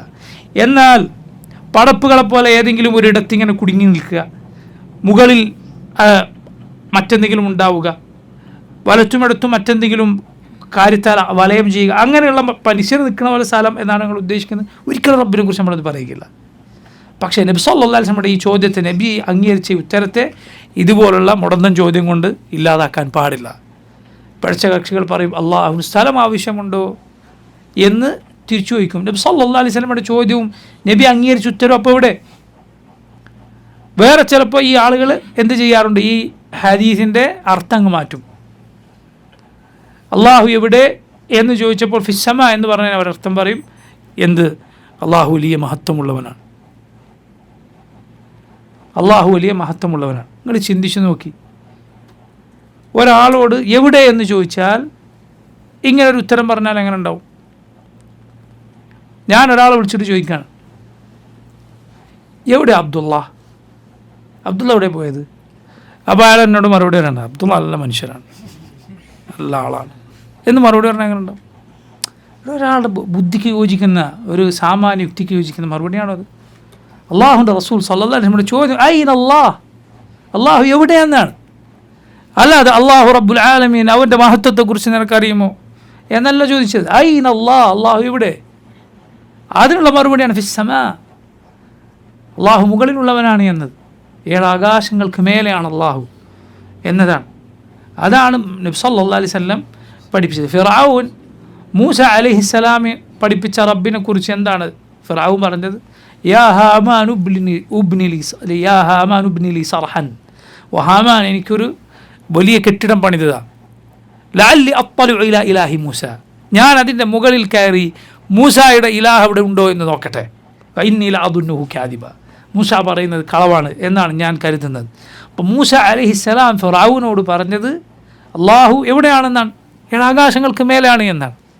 മൂസ അലൈഹിസ്സലാം പഠിപ്പിച്ച റബ്ബ് 7 ആകാശങ്ങൾക്ക് മേലാണ്, മുഴുവൻ നബിമാരുടെ റബ്ബ്, മുസ്ലിമീങ്ങളുടെ റബ്ബ് അല്ല. സുബ്ഹാനല്ലാഹ്, യഹൂദികൾ നസ്രാനികൾ അവർ പോലും അംഗീകരിക്കുന്ന കാര്യമാണിത് എന്നാണ്. മനസ്സിലായി? ശുദ്ധ പ്രകൃതിയുള്ള മനുഷ്യരുടെ മുഴുവൻ വിശ്വാസം മുകളിലുള്ളവരാണ്. അതുകൊണ്ടാണ് ഈ പിഴവ് അത് മറന്നു പോകുമ്പോൾ ശുദ്ധ പ്രകൃതിയിൽ നിന്ന് മനുഷ്യന് വരുന്ന ചില വാക്കുകളുണ്ട്. മുസ്ലിമീങ്ങളല്ലാത്തവർ എത്ര തവണ പറയാറുണ്ട് മുകളിലൊരുത്തൻ കാണുന്നുണ്ടെന്ന് ഒരു ഓർമ്മ വേണം. എത്ര തവണ പറയും മുകളിലൊരുവൻ കാണുന്നുണ്ട് എന്ന് ഓർമ്മ വേണം. പണ്ടൊരു നിരീശ്വരവാദിയായ മുഖ്യമന്ത്രി ഉണ്ടായിരുന്നു നമ്മുടെ നാട്ടിൽ. അയാൾ പത്രക്കാർ ചോദിച്ച് ബുദ്ധിമുട്ടിച്ചപ്പോൾ മൂപ്പര് തമാശക്കാണോ അല്ല ആൾ ആ ഉള്ളിലുള്ളത് പുറത്തു വന്നാണോ എന്നറിയില്ല. എടോ മുകളിലൊരുത്തൻ കാണുന്നുണ്ടെന്നുള്ള കാര്യം ഓർമ്മ വേണം എന്ന് പത്രക്കാരോട് തിരിച്ചിട്ട് പറഞ്ഞു. സുബ്ഹാനല്ലാഹ്, കമ്മ്യൂണിസ്റ്റുകാരനായി അറിയപ്പെട്ട ഒരാളാണ്. പക്ഷെ ബുദ്ധിമുട്ടിച്ചപ്പോൾ പറഞ്ഞു മുകളിലൊരുത്തൻ കാണുന്നുണ്ടെന്നുള്ള കാര്യം ഓർമ്മ വേണം എന്ന്. കാരണം മുകളിലൊരുവനുണ്ട് എന്നത് മനുഷ്യൻ്റെ ശുദ്ധ പ്രകൃതിയിലുള്ളതാണ്. ഇമാം ഇബ്നുൽ ഖയ്യിം റഹിമഹുല്ലാഹ് അദ്ദേഹം പറഞ്ഞു, ചില മൃഗങ്ങൾ പോലും അവർക്ക് പ്രയാസമുണ്ടാകുമ്പോൾ അവരുടെ മുഖങ്ങൾ മുകളിലേക്ക് ഉയർത്തുമെന്ന് അദ്ദേഹം ഈ കാര്യം പറഞ്ഞത് കാണാൻ. മൃഗങ്ങളുടെ പോലും അവരുടെ ഫിത്രത്തിലുള്ള കാര്യമാണ്. എന്നാൽ അവൻ സകല സൃഷ്ടികളിൽ നിന്നും വേറിട്ടുള്ളവനാണ്. അവൻ എല്ലായിടത്തും ഉള്ള കാര്യങ്ങൾ അറിയുന്നു. അവൻ സകല സൃഷ്ടികളെയും വലയം ചെയ്തിട്ടുള്ളവനാണ്. ഇബ്നു അബ്ബാസ് റളിയല്ലാഹു അൻഹു പറഞ്ഞതുപോലെ അള്ളാഹുവിനെ സംബന്ധിച്ചിടത്തോളം 7 ആകാശങ്ങളും ഭൂമിയും അതിലുള്ളതും നിങ്ങളിൽ ഒരാൾ തൻ്റെ കൈവെള്ളയിൽ ഏതാനും തരിമണികൾ ഇട്ടതുപോലെ മുഹീത്താണവൻ, സകല സൃഷ്ടികളെയും വലയം ചെയ്തവനാണ്. എന്നാൽ അവൻ സൃഷ്ടികൾക്കെല്ലാം മേലെ ഉള്ളവനാണ്. അവൻ ആകാശങ്ങൾക്ക് മേലെയാണ് എന്നതിനോടൊപ്പം അവൻ നിൻ്റെ അടുത്തുണ്ട്. അവൻ്റെ കഴിവുകൊണ്ട് അവൻ നിന്നെ അറിയുന്നു. അവൻ എന്തിനും സാധിക്കുന്നവനാണ്. നിൻ്റെ ശബ്ദം കേൾക്കുന്നു. ദൂരെയുള്ളതും അടുത്തുള്ളതും അവൻ കാണുന്നു, കേൾക്കുന്നു. ഉച്ചത്തിലുള്ള ശബ്ദം, പതുക്കെയുള്ള ശബ്ദം കേൾക്കാൻ അവന് തടസ്സമാകുന്നില്ല. ഉച്ചത്തിലൊരാൾ അവനെ വിളിക്കുന്നു എന്നതുകൊണ്ട് പതുക്കെ വിളിക്കുന്നവനെ അള്ളാഹു കേൾക്കാതിരിക്കുന്നില്ല. ഒരു കാര്യം അവനെ മറ്റൊരു കാര്യത്തിൽ നിന്ന് ശ്രദ്ധ തെറ്റിച്ച് കളയുന്നില്ല. എല്ലാ ദിവസവും അവൻ ആളുകൾക്ക് ഉത്തരം നൽകുന്നു. പ്രയാസമുള്ളവൻ്റെ പ്രയാസം നീക്കുന്നു. രോഗിയെ സുഖപ്പെടുത്തുന്നു, ജീവിപ്പിക്കുന്നു, മരിപ്പിക്കുന്നു, ഉയർത്തുന്നു, താഴ്ത്തുന്നു, സമ്പത്തേകുന്നു. റബ്ബിന് ഒന്നും മറ്റൊന്നിൽ നിന്ന് അവന് തടസ്സമാവുകയില്ല. യസ്അലുഹു മൻ ഫിസ് സമാവാതി വൽ അർദ് കുല്ല യൗമിൻ ഹുവ ഫീ ശഅൻ. അവനോട് ആകാശങ്ങളിലും ഭൂമിയിലും ഉള്ളവരുമെല്ലാം ചോദിച്ചുകൊണ്ടിരിക്കും. എല്ലാ ദിവസവും അവനവൻ്റെ കാര്യത്തിലാണ്, അവനവൻ്റെ കൃത്യനിർവഹണത്തിലാണ്, അവൻ ഉദ്ദേശിക്കുന്നത് ചെയ്തുകൊണ്ടിരിക്കുന്നു. ഇൻഷാ അല്ലാഹ് ബാക്കി നമുക്ക് വരുന്ന ദർസിൽ വിശദീകരിക്കാം. വല്ലാഹു തആല അഅലം വസല്ലല്ലാഹു വസല്ലമ അലാ നബീന മുഹമ്മദ് വആലിഹി വസഹ്ബിഹി അജ്മഈൻ. സുബ്ഹാനക അല്ലാഹുമ്മ ബിഹംദിക അശ്ഹദു അൻ ലാ ഇലാഹ ഇല്ല അൻത അസ്തഗ്ഫിറുക വഅതൂബു ഇലൈക്. അസ്സലാമു അലൈക്കും വറഹ്മത്തുള്ളാഹി വബറകാതുഹു.